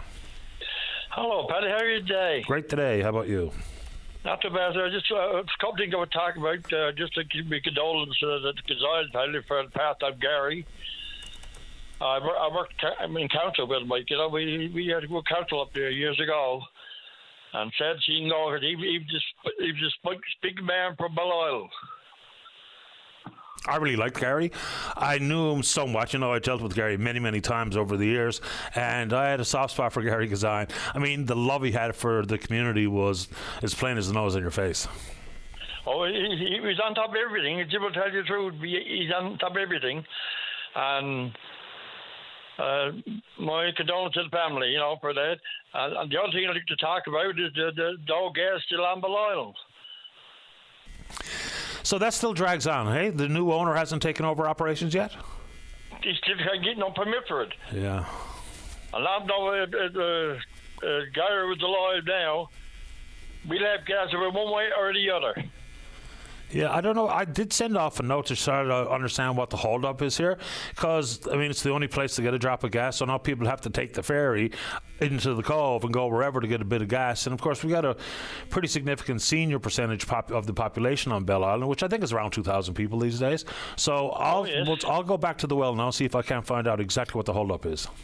Because getting near the tourist season, you know, people that want to come over here have no gas, and don't come over there on the candidates, you know. And I just love to get something done about it. I want the people to below the voice their opinion on your show. So don't kick it up a bit on me, really. I didn't know where the council is, but it's not the same. Don't keep together. You can forget it. Yeah, that's true. And it got a bit of traction. I know the current mayor was in the media talking about this, and I'm not exactly sure if it's one final inspection needs to be conducted by the provincial government for the last green light, but I'll get that information pretty quick. Okay, then thanks a million, Paddy. No problem, Ambrose. All the best. All right. Okay, bye-bye. All right, there you go. Jordan Brown, you're next to talk mining in Lab West and the MOU. Don't go away. Hello, it is Ryan, and we could all use an extra bright spot in our day, couldn't we? Just to make up for things like sitting in traffic, doing the dishes, counting your steps, you know, all the mundane stuff. That is why I'm such a big fan of Chumba Casino. Chumba Casino has all your favorite social casino-style games that you can play for free anytime, anywhere with daily bonuses. So sign up now at ChumbaCasino.com. That's ChumbaCasino.com. No purchase necessary. VGW Group. Void where prohibited by law. 21 plus. Terms and conditions apply. Welcome back to the show. Let's go to line number 4. Say good morning to the NDP member for Lab West. That's Jordan Brown. Jordan, you're on the air. Thanks for having me on this morning, Patty. No problem at all. Yes, I guess I should. I was thinking, you know, I've heard a lot of conversations about the MOU lately, about, you know, pausing it or canceling it or tearing it up and all this. And a lot of the conversation is very island-centric. And I think I just want to give some perspective of what possibly could happen if such a thing did happen in this region. And a lot of it is like, oh, well, if we cancel that. And I don't think people realize that in the historic old deal we have with Hydro-Quebec, there's actually a cap on how much power Labrador West, or Labrador as a whole, can get from Churchill Falls. We are capped at 525 megawatts. Right now, the entirety of that 525 megawatts is used in Labrador. So if we have to wait another 16 years, we'd have to wait while only having 525 megawatts, which is currently every power line in Labrador right now is maxed out. We cannot draw a single, electron into the region. So here's the thing. The MOU actually had a clause there, obviously, with a schedule that would actually slowly release power before 2041.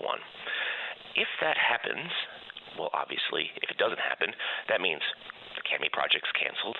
That means Julian Lake can't happen. That means expansion at IOC can't happen. That means expansion at Decorah can't happen.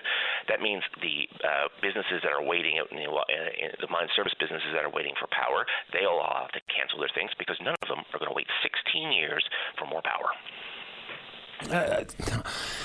It's the immediate pushback that yourself and Jim Dinn and others had when Tony Wakem was talking about pausing. And I don't even know if a pause is a thing. A pause is probably the end of the road here. I'm not so sure Hydro-Quebec is going to sit idly by while we press pause. It's sort of, a little bit further down the road than that. And one of the most underreported features of the MOU, whether or not people think it's a good thing or a bad thing, the quadrupling of the Labrador recall block is significant for Lab West. Of course it is. It's not a coincidence that Nippon Steel came from Japan, came here and signed an MOU with the Kami project and promised to invest $250 million into that mine the day after the MOU passed the House of Assembly. That was not a coincidence. That is because there was a guarantee of securing power before 2041. And it actually lines up with the construction schedule of the Kami project, which would be in 2031. Kami project is expected to be going into production. In that same time, there's an excess of about 300 megawatts of power. The first block gets released. That power is enough for the community, and for the CAMI project to start operations. That is not a coincidence. That is all planned out. And by pausing all this and then that and waiting until it's 16 years, that is $250 million of investment that's going to leave Labrador West. That's $250 million investment into Labrador West.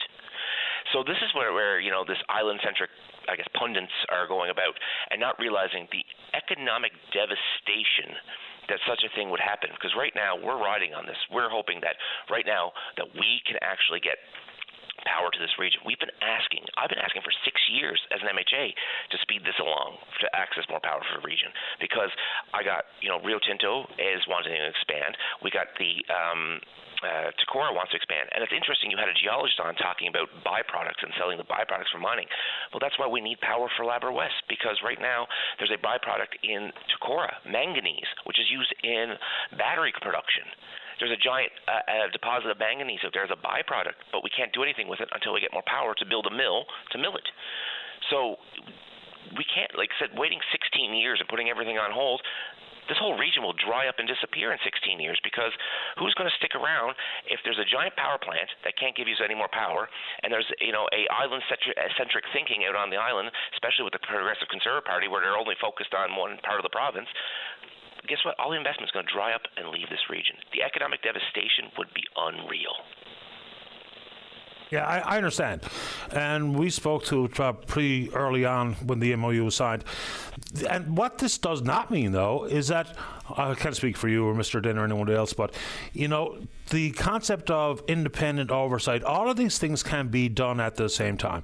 So if people think an additional layer of oversight on top of the three-person panel before the pen meets the paper in next April, that can still be part of the conversation, which does not necessarily delay formal implementation, the path to these legally binding definitive agreements. So, again, it's similar to the Muskrat Falls conversation, isn't it? For people on the island, it was mostly about my bill. For people in Labrador, it was more than that. It was about the fact you weren't going to get any of the power yourself. It was about the environmental impact on the Grand River. So it's just really fascinating how different issues are thought of and viewed so differently between Labrador and the island. Well, absolutely. We're talking about massive amounts of investment. We're talking about jobs. We're talking about the future of our communities. It's actually physical. A lot of the conversation you're hearing about pausing it and all this, it's all conceptual. It's all about I guess numbers on a piece of paper. But for us, here looking out my window, this is something real, because it's something we actually need. We actually need more power. We have a problem where we can't prosper because there's no energy to do that. But the minute that you start, I guess, putting this conversation out there that, we want to pause this deal, we want to wait till 2041 and all that. Well, Nippon Steel is not going to wait. CAMI's not going to wait. Rio Tinto's not going to wait. Takora's not going to wait, because they have customers, they have investors, they have shareholders. They have to appease all that. Plus, we also have, ability that, if we can't mine here, if you guys are going to, get in our way and everything like that, we'll just take our investment and go to, another country. We're basically making us we were the top jurisdiction in North America for mining for many years now. But the minute that you start talking, a political party and stuff starts talking about halting and pausing and all this stuff, well, guess what? You're going to scare them off. And we're going to go from one of the best jurisdictions for mining to probably the bottom of the barrel. And we're going to do it very quick at rapid speed, because if the mining company can't get access to power, they're out of here. Understood. Jordan, anything else this morning while we have you? No, that is everything. Thank you for giving me some time. Appreciate it. Take care. Bye, Jordan. Jordan Brown, of course, NDP member for Lab West. Let's go to line number 1. Zita, you're on the air. Good morning, Patty. How are you this morning? I'm very well. How about you? I'm good. I emailed you last evening, and I was talking to you about I have an MRI now.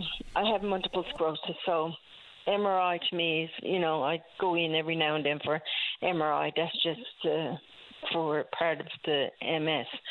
And I went to my MRI appointment yesterday evening, and when I did, it was at the Janeway. I had to go for the MRI. Went to check in, and the lady behind the desk told me, you're going down to the mobile MRI. And I don't know what you're talking about. I don't know where that is. And so she gave me the directions. I went down. And what they got done is they got a trailer made, and it's on the pavement on the back of the Janeway, and they're doing MRIs there. I asked the girl, I said, why is all of this set up for? Is that because we're, over capacity with MRIs? No, she said, the MRI machine is broke down since December. That's what she told me. Right. I sent you the pictures. You did. As you can see from the pictures, it's not accessible. Now, I totally understand that the Eastern Health is trying to do their best to keep the MRIs moving, because it's very important, because we know it's a long wait list for MRIs. So I appreciate that part, but being a person with multiple sclerosis, I had balance issue at that time. I don't use a wheelchair or that, but I'm also on the board for Coalitions Persons with Disability, and I'm also MS support leader. So I'm always looking for accessibility for and when it's not, I don't blame the way this was done off, the way this idea came about to them. It's not on the staff of the nurses. It's not on the staff of the hospital. It's on the top level management. And there was no thought of accessibility, because you take it, Patty. If you're in one of these wheelchairs, motorized wheelchair, how could you could see from the pictures I sent you, how could you get up them stairs? You can't. No, you can't. The pictures are crystal clear. Yeah, it's totally disgusting. Like, I okay, I'm glad that they're not stopping the MRIs, but listen, where's accessibility here? They're the hospital, they're Eastern Health, and confidentiality out through the window. Now, when you go into MRI, they will ask you questions and like, do you have any metal in your body and all this, and they ask you questions. Okay, there is nowhere that I went in. You're sitting, you're sat in a chair there, and it's on the pavement. So my husband was with me. There was another gentleman waiting for the person that was in the MRI ahead of me, and so she called me down by the stairs, and she said to me, I have to ask you a few questions, and I know the routine. And she said, because I called you here, she said, because there's no privacy. And sure, my husband and my husband and the other gentleman could hear what I was saying. There was no privacy whatsoever. Then when I had to take off a clothing part, I had to go out of that area where it's on the picture and go out into the Janeway to go to a bathroom to change into one of their gowns, and then have to walk back in again. So it's like, who thought about this? I just can't get it around my head. I'm sure that if they had to think straight, that they would have been able somewhere. There's a room in the health signs that they could put the MRI machine. The MRI machine that they put me in last night was the old one. It's 8 years old or more. And because she told me the other one, she said, had water damage. She said there's happened in December. And she said it blew the whole electrical system, right? And she said, and the part has to come in from Germany. So, I'm just amazed. I'm just looking at the picture. I came out last night, and I said to my husband, oh, my God. I said, and the first thing I said, I have to call Patty tomorrow and tell him. I said, and that's why I sent the email off there with the pictures. No confidentiality. And the first thing, if you speak to anyone into healthcare, I'm a support leader, so I'm also an advocate for people that are trying to navigate the system to, newly diagnosed. So a newly diagnosed person contacts me with MS, and they can't get a hold to the MS department, or they can't get a hold to the nurse to maybe, get a prescription filled or something. And I'll ask them on their behalf, can I email, and I'll put them on the email and everything. The first words I'll get coming back to me from the MS nurse or from the neurology department is that we can't discuss this with you any further. It's because of confidentiality. And I'm like saying to them, I don't want discuss with me any further. Just reach out to this person that reached out to me, right? So that's their confidentiality. But they don't care about confidentiality in there. As you can see, there's nowhere for confidentiality. A lot of people that go in for MRI go in, they're not comfortable going in for the MRI in the beginning. They're stressed out and that. You sit in that chair waiting to go up to get into the MRI there. They go up them stairs. I don't know if you ever were in an MRI machine yourself, but in an MRI machine, you hear beep, beep, beep, beep, loud noise, silence, loud noise. I could hear that while I was sitting there waiting for the other person to come on the MRI for me to go in. It's terrible, and I don't blame it on the doctors. I don't blame it on the nurses. I don't blame it on any of the staff. I blame it on management. That's what I do, because it's time for Eastern Health to pull up their socks and start thinking correctly, because accessibility is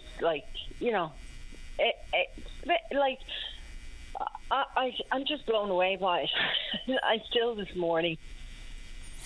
Yeah, it reminds me of a conversation about someone called the show trying to get to this off-the-beaten track in the basement clinic at St. Clair's. And if you were disabled and or elderly, it was near impossible to get there safely. So, it's pretty strange when we're talking about healthcare. You would think people working in healthcare would understand this clearly. Now, it's probably nobody's fault specifically that the other MRI machine got damaged, but to put the mobile unit somewhere where not everyone can access it just doesn't really make any sense. And I would imagine there's still some space available in the health sciences for it to be in a much more easy to access spot. So yeah, Zita, I'm glad you sent along the pictures, and I appreciate your time this morning. Anything else before we say goodbye? No, thank you for taking the time to listen to me. Just that I wanted to make it weird to people that are going for MRIs. Just make sure that if that they're hoping to have it fixed soon, but just ask them or check with them to make sure it's accessible for you. Because, Patty, when I'm thinking of this, I'm thinking of poor people coming in from around the bay for an MRI, right? And then imagine coming in over the road and then not being able to get into your MRI. Right? Understood. Yeah, absolutely, Zita. So I'm thinking all that. So just to like everybody, all your listeners that's going for MRIs, just to make sure that they know if they can get in, because it's to make sure it's accessible for them. Right. Right. I appreciate the time, Zita. Thank you. Thanks. Take care. Bye bye. You too. Bye bye. All right, let's get to the break. Don't go away. Welcome back to the show. Let's go to line number 3. So good morning to Connie Pike with Miles for Smiles. Good morning, Connie. You're on the air. Good morning, Patty. I hope you're well on this beautiful day. I am. Hope the same for you. I'm just recovering from a nasty respiratory infection, so my call will be short this morning. Okay. Wanted to give you the court numbers for May month in the province. 10 courtrooms, of course, 367 charges involving crimes against children, and 71 people charged with those 367 offenses.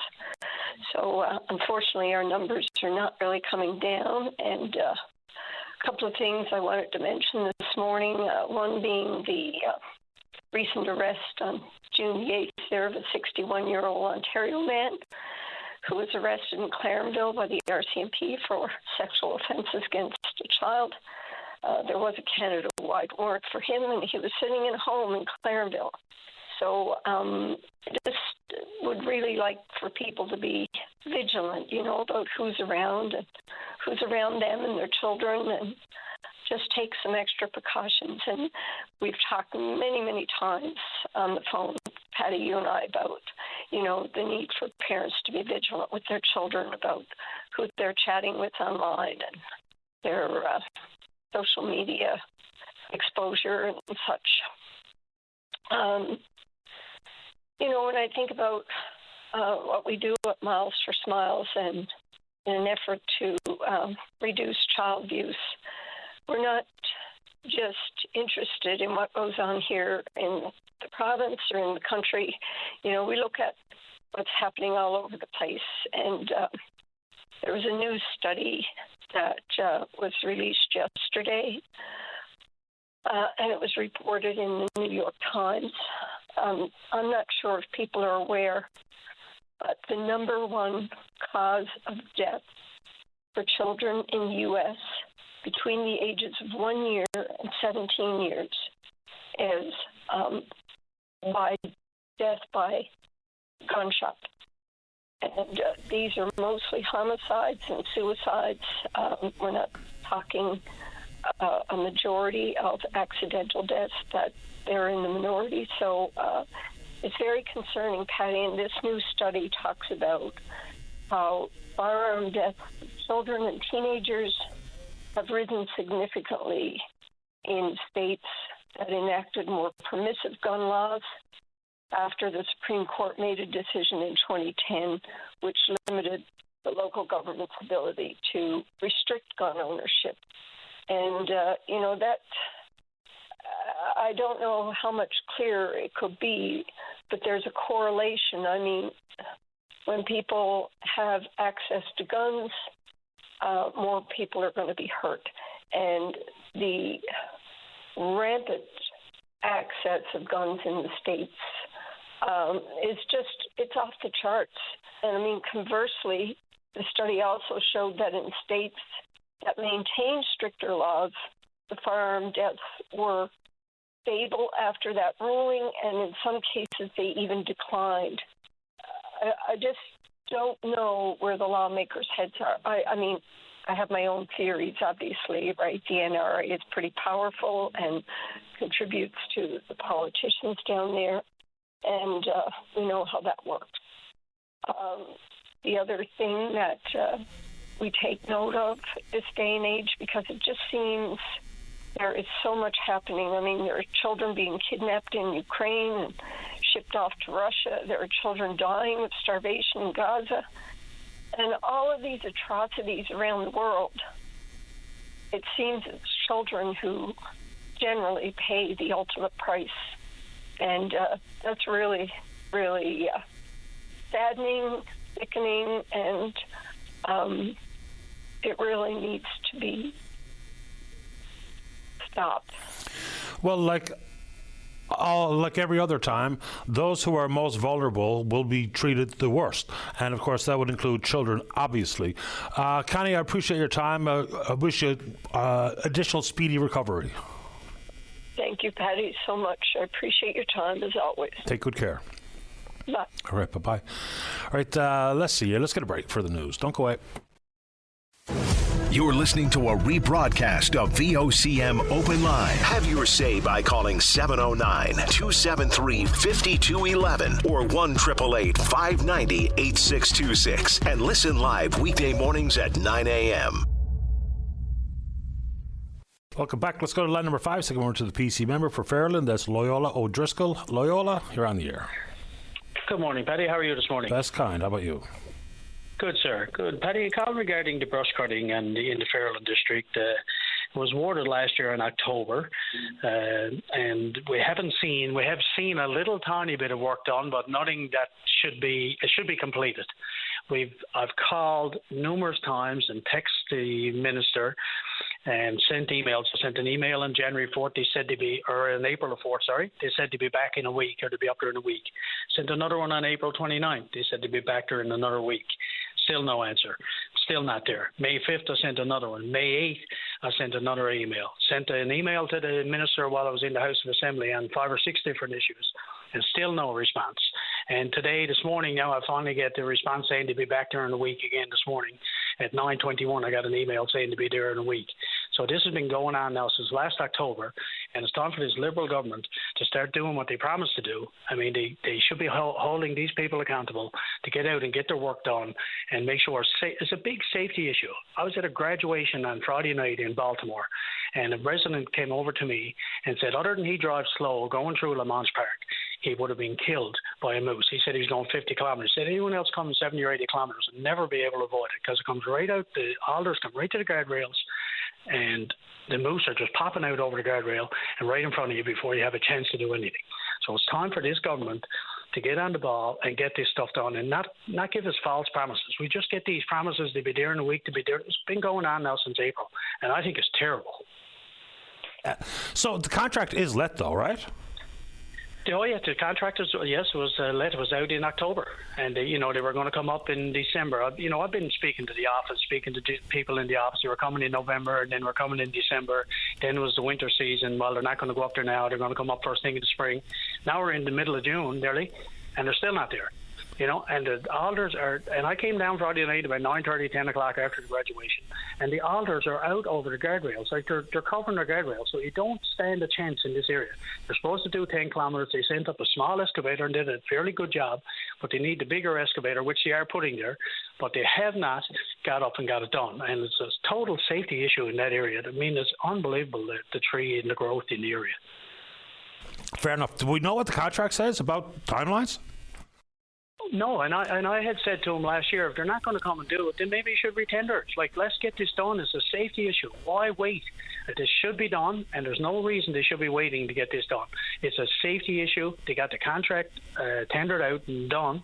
So let's get it done, but it hasn't been done. And I get in the house and bring that topic up, and the member says, well, stay tuned. I'm tired of listening to it, really, to be truthful. Should be up there, should be done. I do the same thing. How long have I been talking about the breakwater in Trapassi? Same thing. Met with the previous minister, and the same thing. We're going to have a meeting. We're going to do something, during the winter months, just a temporary fix. Not one thing has been done on it. So make these promises, and they don't hold true to them. It's just not fair for the people in the district. Yeah, I mean, there's many places that the alders can scrape the side of your car. I mean, it's that close to the roadway itself. So I've seen lots of brush cutting happen already, but some of that's in preparation for twinning the highway and that kind of stuff, as opposed to some of the areas of need. That's right. When they're paving roads now, they do the brush cutting, no doubt about it. They do a bit of pavement. It could be 4 or 5 kilometres. They do the necessary brush cutting, do a good job on it. And it looks clean, and they're getting the job done. But, they put these tenders out. It's time for them to make the people come out and get these done. Whoever gets awarded the contract, there should be a certain timeline on it. This is awarded in October. We're in June now. Has not done. And it's the same as the breakwater, as I said, in Trapassi, making these promises that it costs the people of the district or the towns nothing, to go back and fix it, and still nothing done. Now they've tendered it again. I haven't heard any word. There's no communication on it.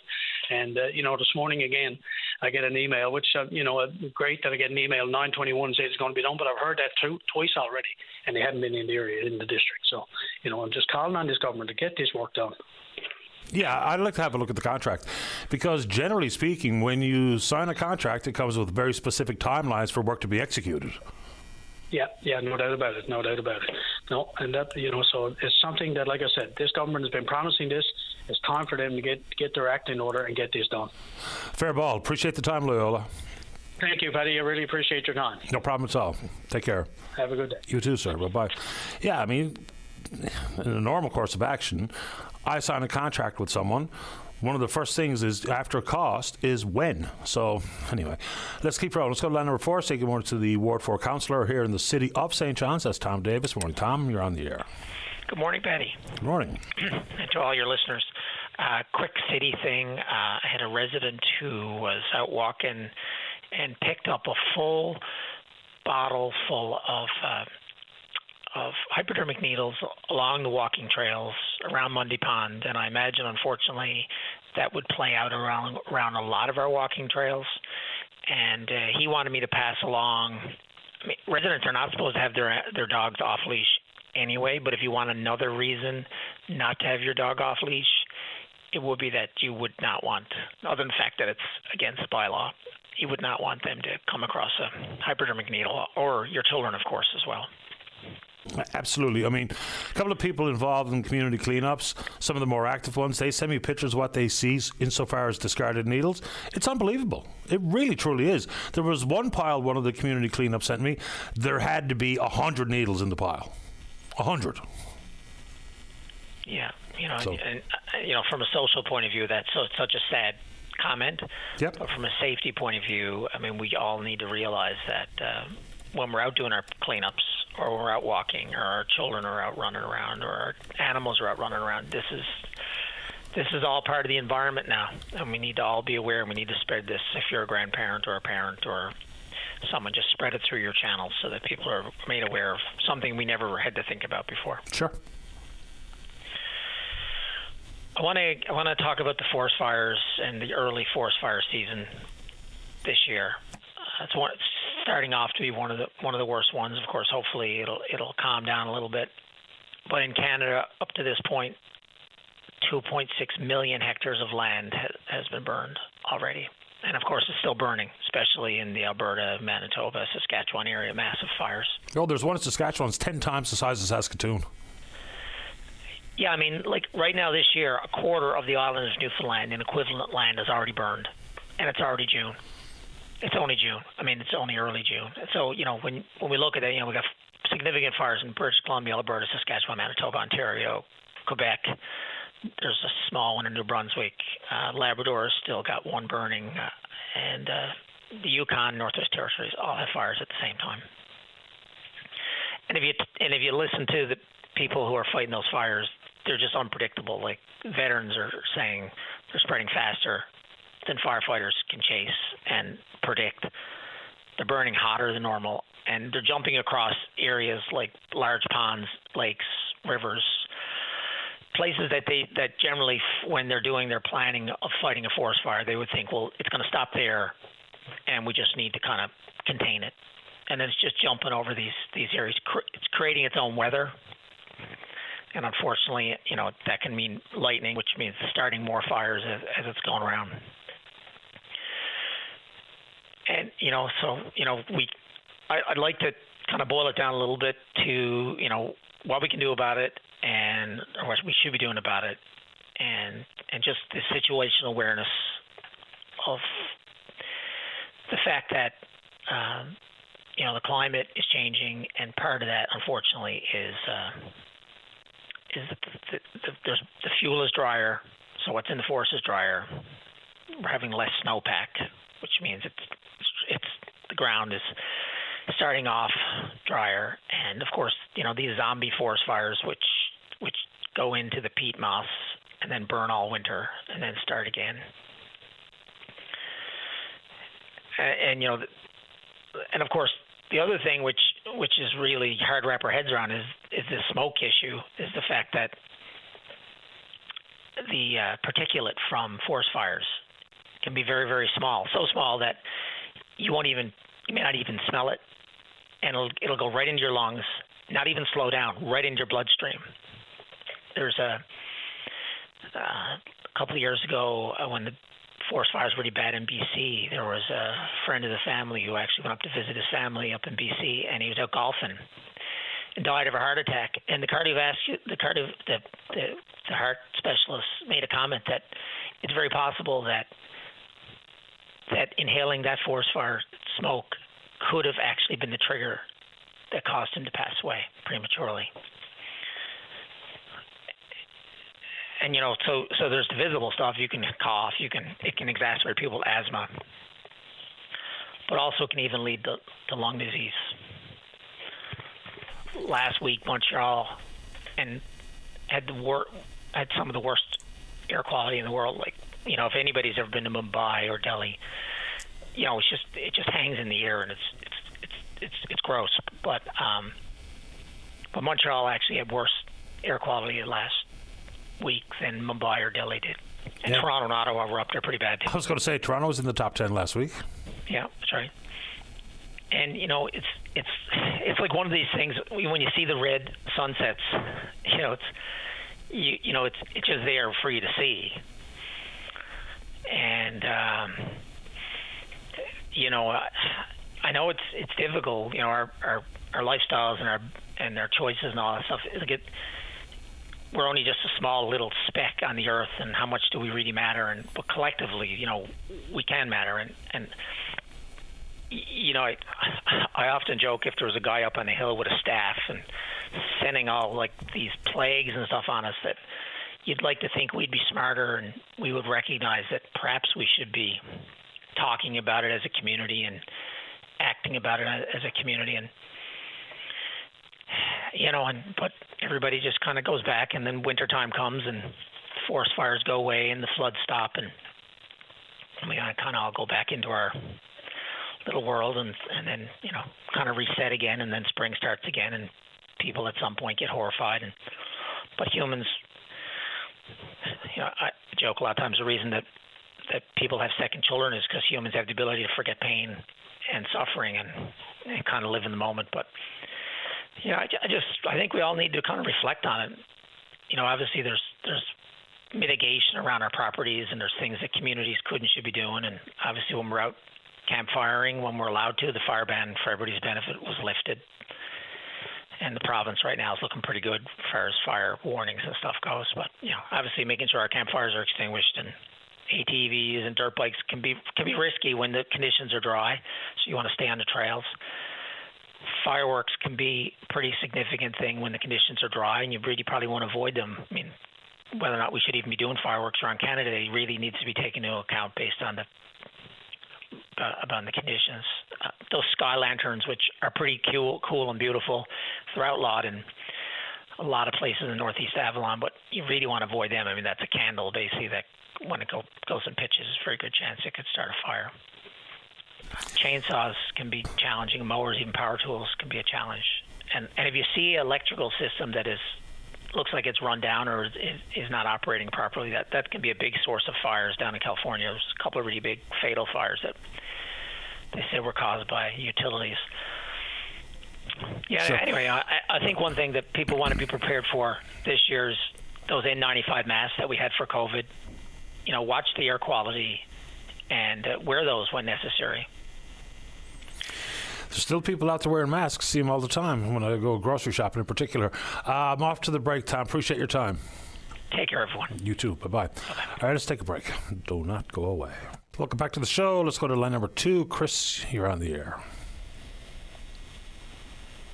Hello, Patty. How are you? Doing okay. How about you? Oh, good. I just wanted to respond to Jordan's call. Jordan's a smart young guy, and it's a bummer he's not running again. He was really good for the NDP, and he's right that this is a very good deal for Lab West. And so I understand why he's advocating so strongly for it. It's really hard to imagine Lab West in particular getting a better deal. I don't think he was entirely fair, though. He kind of was talking about how it's an island-centric concern, and there are a bunch of people on the island who are concerned, but there's also a lot of people in Labrador who are still living in communities that are running off of diesel generators, and it's my understanding they would rather not. So I think it's a little. I understand why he's selling it, but it felt like a sell. And, it's a power deal. And so, we should be talking about those electrons and their cost. And, so even for Labrador, they're not getting all that capacity online until 2061. It's, from 2041 to 2061, another 500 megawatts come on. So, the total amount of power that they have now, they won't see added until 2061. That's not true. No? No. That would be...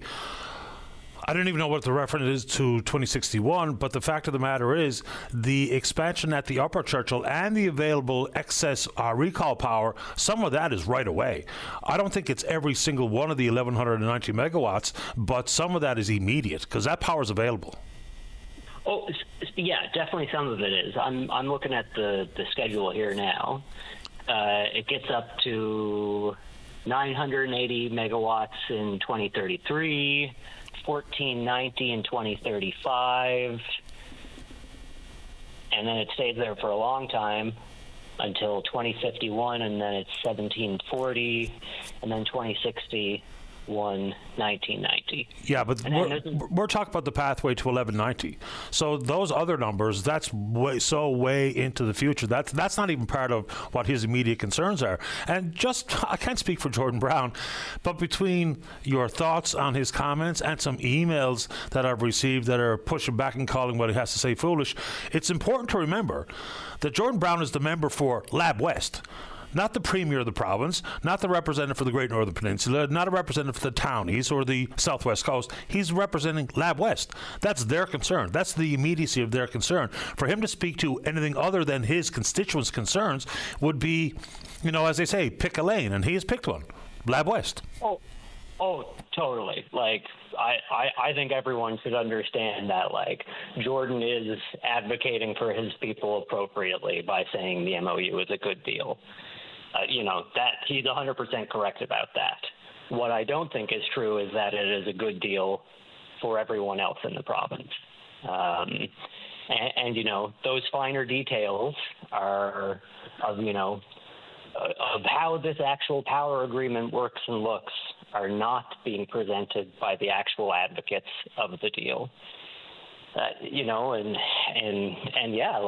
The island should be very concerned about where their next electrons come from too, because however many billions we will make off of the Churchill Falls deal, we will need to spend a very significant portion of those billions on buying more expensive electrons.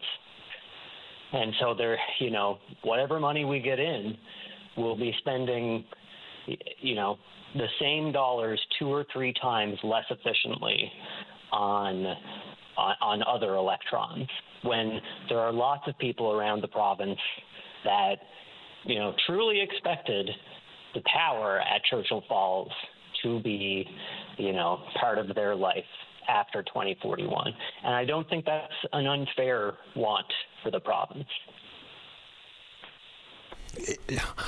Again, the at-large provincial conversation is, I would imagine, a little bit different than if you were someone living in and voting for or representing Lab West. That's the only point I'm going to make on that one, because even some of the emails are really quite vicious about what Mr. Brown had to say. But just again, the friendly reminder, he's speaking for one specific area in the province, the one that he was voted in to represent. So I'll just leave it at that. Yeah, I don't know who's sending him what emails. Oh boy! But oh man! Yeah, and Jordan is doing his job. This is truthfully the job I wish the rest of our MHAs were doing in strongly advocating for their communities. And Jordan knows more about the MOU than I would say most people do in the province, and he understands how good it is for his district. But the reason that it's good for his district is that they get a bunch of power, and that is something that I think we all could benefit for. And I don't even think we need that much. I don't think anyone is saying, pause it for 16 years and do nothing. I think there's a very fair ask that maybe Newfoundland get an extra 1.5 gigawatts from the legacy Churchill Falls power. And that would be, a transformative amount of energy for the rest of the province. It's not, no one, I think, is trying to take anything away from Lab West. And if Lab West did lose anything in the second round of negotiations, that would be a failure. But I think the rest of the people of the province should be asking for more. Yeah, fair enough. I mean, everyone's always going to want more, and that's human nature and completely understandable. The amount of power required for expansion and further development to Labrador is a different conversation than it is on the island. Because, I mean, if we were talking about something to replace Holyrood in full, fair enough. If we were talking about the forecasted additional power, as per what Jennifer Williams and her team have said at Hydro, I mean, they're landing on 150 megawatts. And, you know, at eighth turbine at Beta Spear. So the amount of power that's going to be generated, whether it be at Gullin, is 2,225 megawatts, and expansion at the Upper Churchill and the quadrupling of the Labrador recall block, we don't need that power on the island. We need some of it. We don't need all of it. So, anyway, there's a lot to this. Last word, Chris, before I get to the news. I made a little toy in Claude, one of these AIs, to show how the deal may change over time if electricity prices move. I did a new version of it this morning with, I think, some better numbers. And if people want to check it out, especially yourself, I think it's a cool way to look at the long-term prospects of the project. Fair ball. I'll have a little tool around with it when I get some time later today, and I appreciate your time this morning. Appreciate you, Patty. Have a good day. You too, pal. Bye-bye. All right, let's take a break. Rhonda's next to talk Crown Lands. Don't go away. The Tim Powers Show. Join the conversation weekday afternoons at 4 p.m. on your VOCM. Welcome back. Let's go to line number 5. Good morning, Rhonda. You're on the air. Oh, good morning, Patty. How are you? I'm very well. How about you? Excellent, thank you. Long-time listener, first-time caller here. A little bit nervous, so I'll try and get through this. First of all, I just want to thank you for what you do in the chair. It can't be easy sometimes to have the conversations you do, hear the things you do, and I love that the OCM provides an avenue for people to share all opinions, voices, big or small, and I'm sure everyone you try and help really appreciates it. So thank you from me and everyone else, I'm sure. I appreciate it. Yeah, absolutely. So, and yeah, it's helped me a lot. We moved back to Newfoundland actually in 2017 from BC, and, you know, really listening to your show has helped me reconnect with local issues again. So, again, thank you for providing that avenue. Happy to do it. And what's your issue this morning, Rhonda? Yes, for sure. So today I'm looking for help on what I consider small issues. So I thought I'd call it a bit of a last-ditch effort because I know you do have a far-reaching audience. Basically, we're trying to secure a piece of land, a lovely piece of land in Pooch Cove, up on Meeting House Road. The plan was to kind of downsize our larger family home in Portugal Cove, build a smaller house with a bit of a hobby farm, and start enjoying a bit more life with that. And so with the process, of course, we've done the title search, which has come back with some concerns about the lack of evidence for Crown lands and with insufficient details in the current affidavits of possession related to that deed of conveyance. So obviously without the proof of Crown grant, they need to provide kind of possessionary title from at least 1966, which is fun. So basically the family that lived on that land and owned that property, you know, they did register documents in 1981, but the occupation of the land since 1941, which I guess is when they originally took it over, lacked specific details to certify the title. So we've also looked into title insurance, and we can't get that without the updated affidavit. So what I'm trying to do is basically I'm trying to find two people who remember the owners of that property and any, you know, details they have around use of that property before 1966, so we can try and get new affidavits. Obviously, it's not an easy task, and I have posted on Facebook, which was pretty good reach. I did get in contact with a number of the family members there as well, and they were very helpful, and one of them is actually going to go in and get that affidavit signed. So basically I'm looking for, I'll just give you the details of kind of the family and not the details of the family, but the property and the original owners. So looking for anyone that would have known, his name is Mr. Ernest Pippi. Again, this is in Pooch Cove. And the property that's located, it's up Meeting House Road. So if you go into Pooch Cove, go up Meeting House Road. It's the last property on the right, just before the gravel road starts.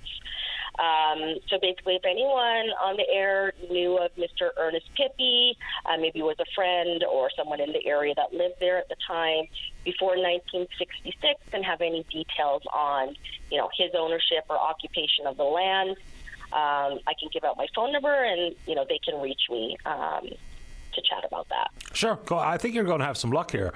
For one, we're nosy, and we know what everyone's up to, so that could be helpful here. Rhonda, you want to give it out live on the air? Leave it with David. What would you like to do? Yeah, I can give it out live on the air. That's not a problem. Okay. So, yeah, once again, it's Rhonda Edmonds. My number is 709-341-7203.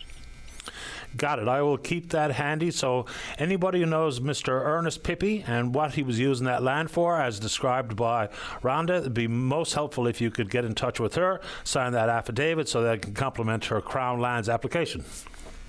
Perfect. Appreciate it very much, Patty. Let me know how it goes. I will do. Thank you. You're welcome. Okay. Bye-bye. Bye-bye. Let's see here. Let's go to line 2. Sam, you're on the air. Yes, good morning, Patty. Thanks for taking my call again, buddy. Happy to do it. Patty, I'm on again, I guess, about the recreation fishery, as we call it. There's still no announcement. I was into the Minister's office last week, talking to her staff on it, and there's still no decision that they would know for. No word on coming down on anything. And I just find that I guess it's like every year they'll wait until the last minute and announcement come, I guess, with on just before the weekend, so people won't be able to call in and complain about their announcements again. But I'm still hoping, Patty, with my fingers crossed, that there is going to be changes in it, because I still want to see it as out that you can go out every day during the week. And I don't care about the number of fish, if that stays the same. No, nice to see it moved up with no what do you call it, no moratorium on anymore, right? And so you can have the foreign fisheries come in here and everything like that. They all got their quotas. And I still think that we should go back the way we were before the oh my God, I'm losing my words this morning, right? Before the moratorium was, right? And I think we should be able to go out again like that, right? And when you're picking your days, then it's going to be safe. You're going out and everything, right?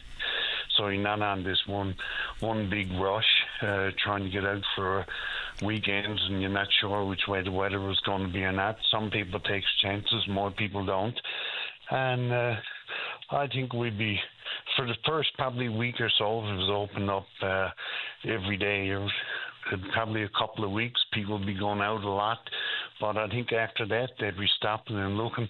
The fridges be stocking up, and they'd be looking at the cost to them, how much it's costing for going out every day and things like that, right? So I don't think you'll see a whole lot of people at it all during the summer. Yeah, I mean, I just look back to last year and the timing. We were told on June 23rd that it opened on June 29th. Less than a week, heads up. Yeah. And it seems like they're heading that way again. No.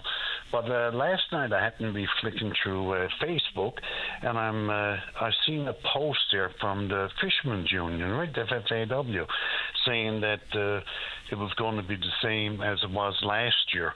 And I went back a couple of times after to try to find that, right?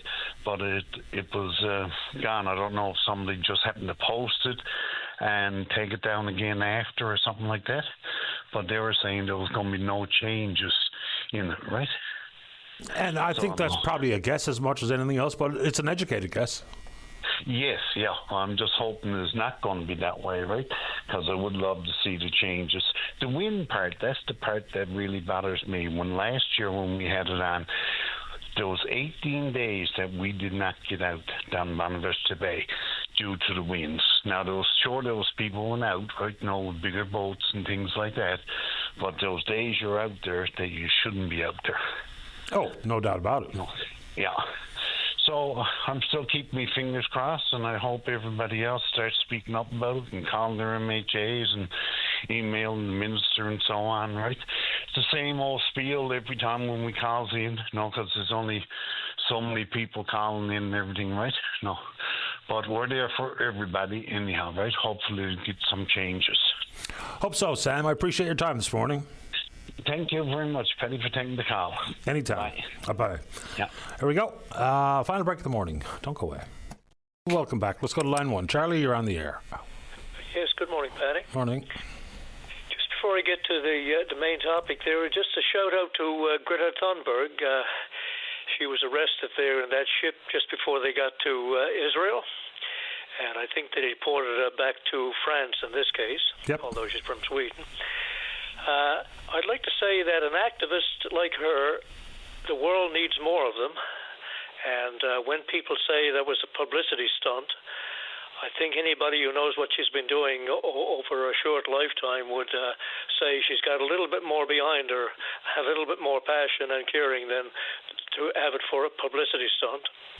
But anyway, I think our famous president in the States said she should take an anger management course. This from a guy who throws his food against the wall when he gets angry and that, right? But anyway. What's happening in Los Angeles is absolutely bonkers. And just a quick comment on Greta Thunberg for me. So I hear a lot of pushback via email, mostly because that's where most of the vitriol takes place, and people say some pretty harsh things about her. And, you know, if it was all about her wanting to be in the spotlight and publicity stunts, what have you, boy, I tell you what, she probably gets more mean-spirited pushback than she does positivity. So that's a strange way for people to go about trying to get spotlight, is to be hated like she seems to be. Yeah, good point. Just a quick prediction: the fires, smoke. I'm predicting, and I have before on the show, that there's going to be a migration east. It's already started because that's going to be happening, I think, every year. And although we have the fires over here, we're not going to be nearly as bad as they are in the prairies and west of that, right? Anyway, I see a migration for Newfoundland as well as the other Atlantic provinces. Patty, I listened to that conversation with Michael Sabia, I think his name is. I could have heard it wrong, probably my age in that here, but it sounded like he was saying, I think one of his comments was, help us so we can help you. It seems like he was saying, we need more pressure on us. If you guys want more, not change your tactics, but ask for more. Did you get that impression? Not particularly. And I read a lot of Michael Sabia stuff just because I'm interested in it, and I follow some Quebec-based media, and he's in it all the time. I mean, before this MOU became public knowledge, I mean, I would hear from Legault and Sabia and others talking about Gull Island for months before this MOU. So it always made me feel like there was something going on that we weren't being told about, and obviously there was.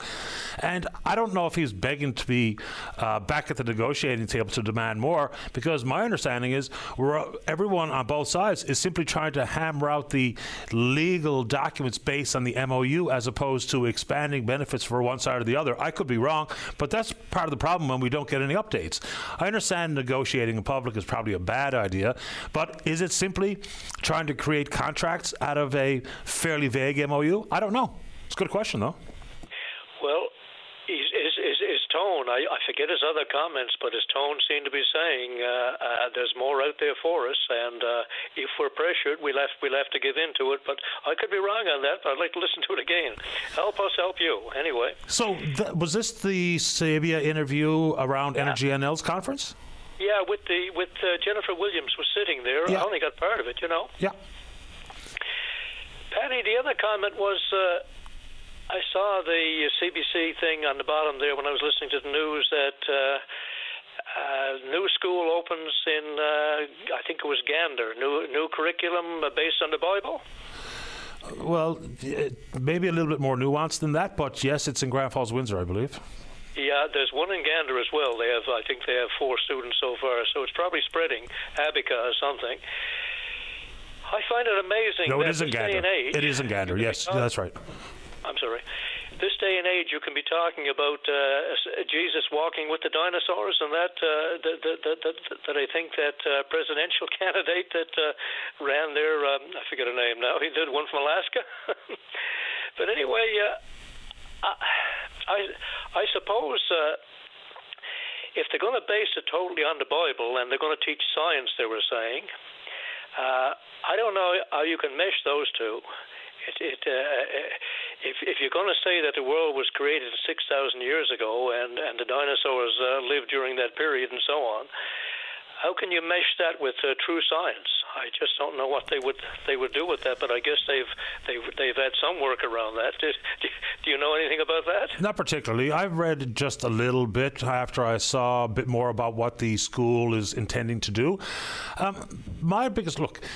People can think whatever they like, and if families have this different set of morals and values they'd like to instill in their children, a lot of that feels like that's things that should be at home. Secondly, if, for instance, this school only goes to grade 6 and then they move into the provincial school system after that, my question, and just fundamentally will be, and this is not about religion or anything else, it's about preparedness.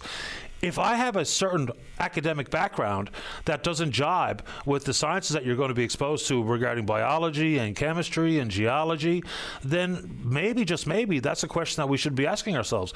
Look, if you want to put your kid in that school, it's up to you. But I would be asking myself about what's next.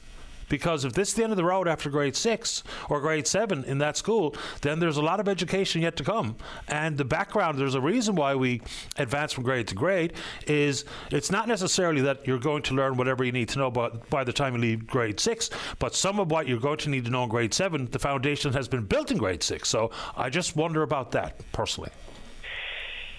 Well, looking at religion worldwide, you see the positive effects, the fact they help poorer people and so on. There's a lot of that work going on. The Catholic Church, I know, is big in that.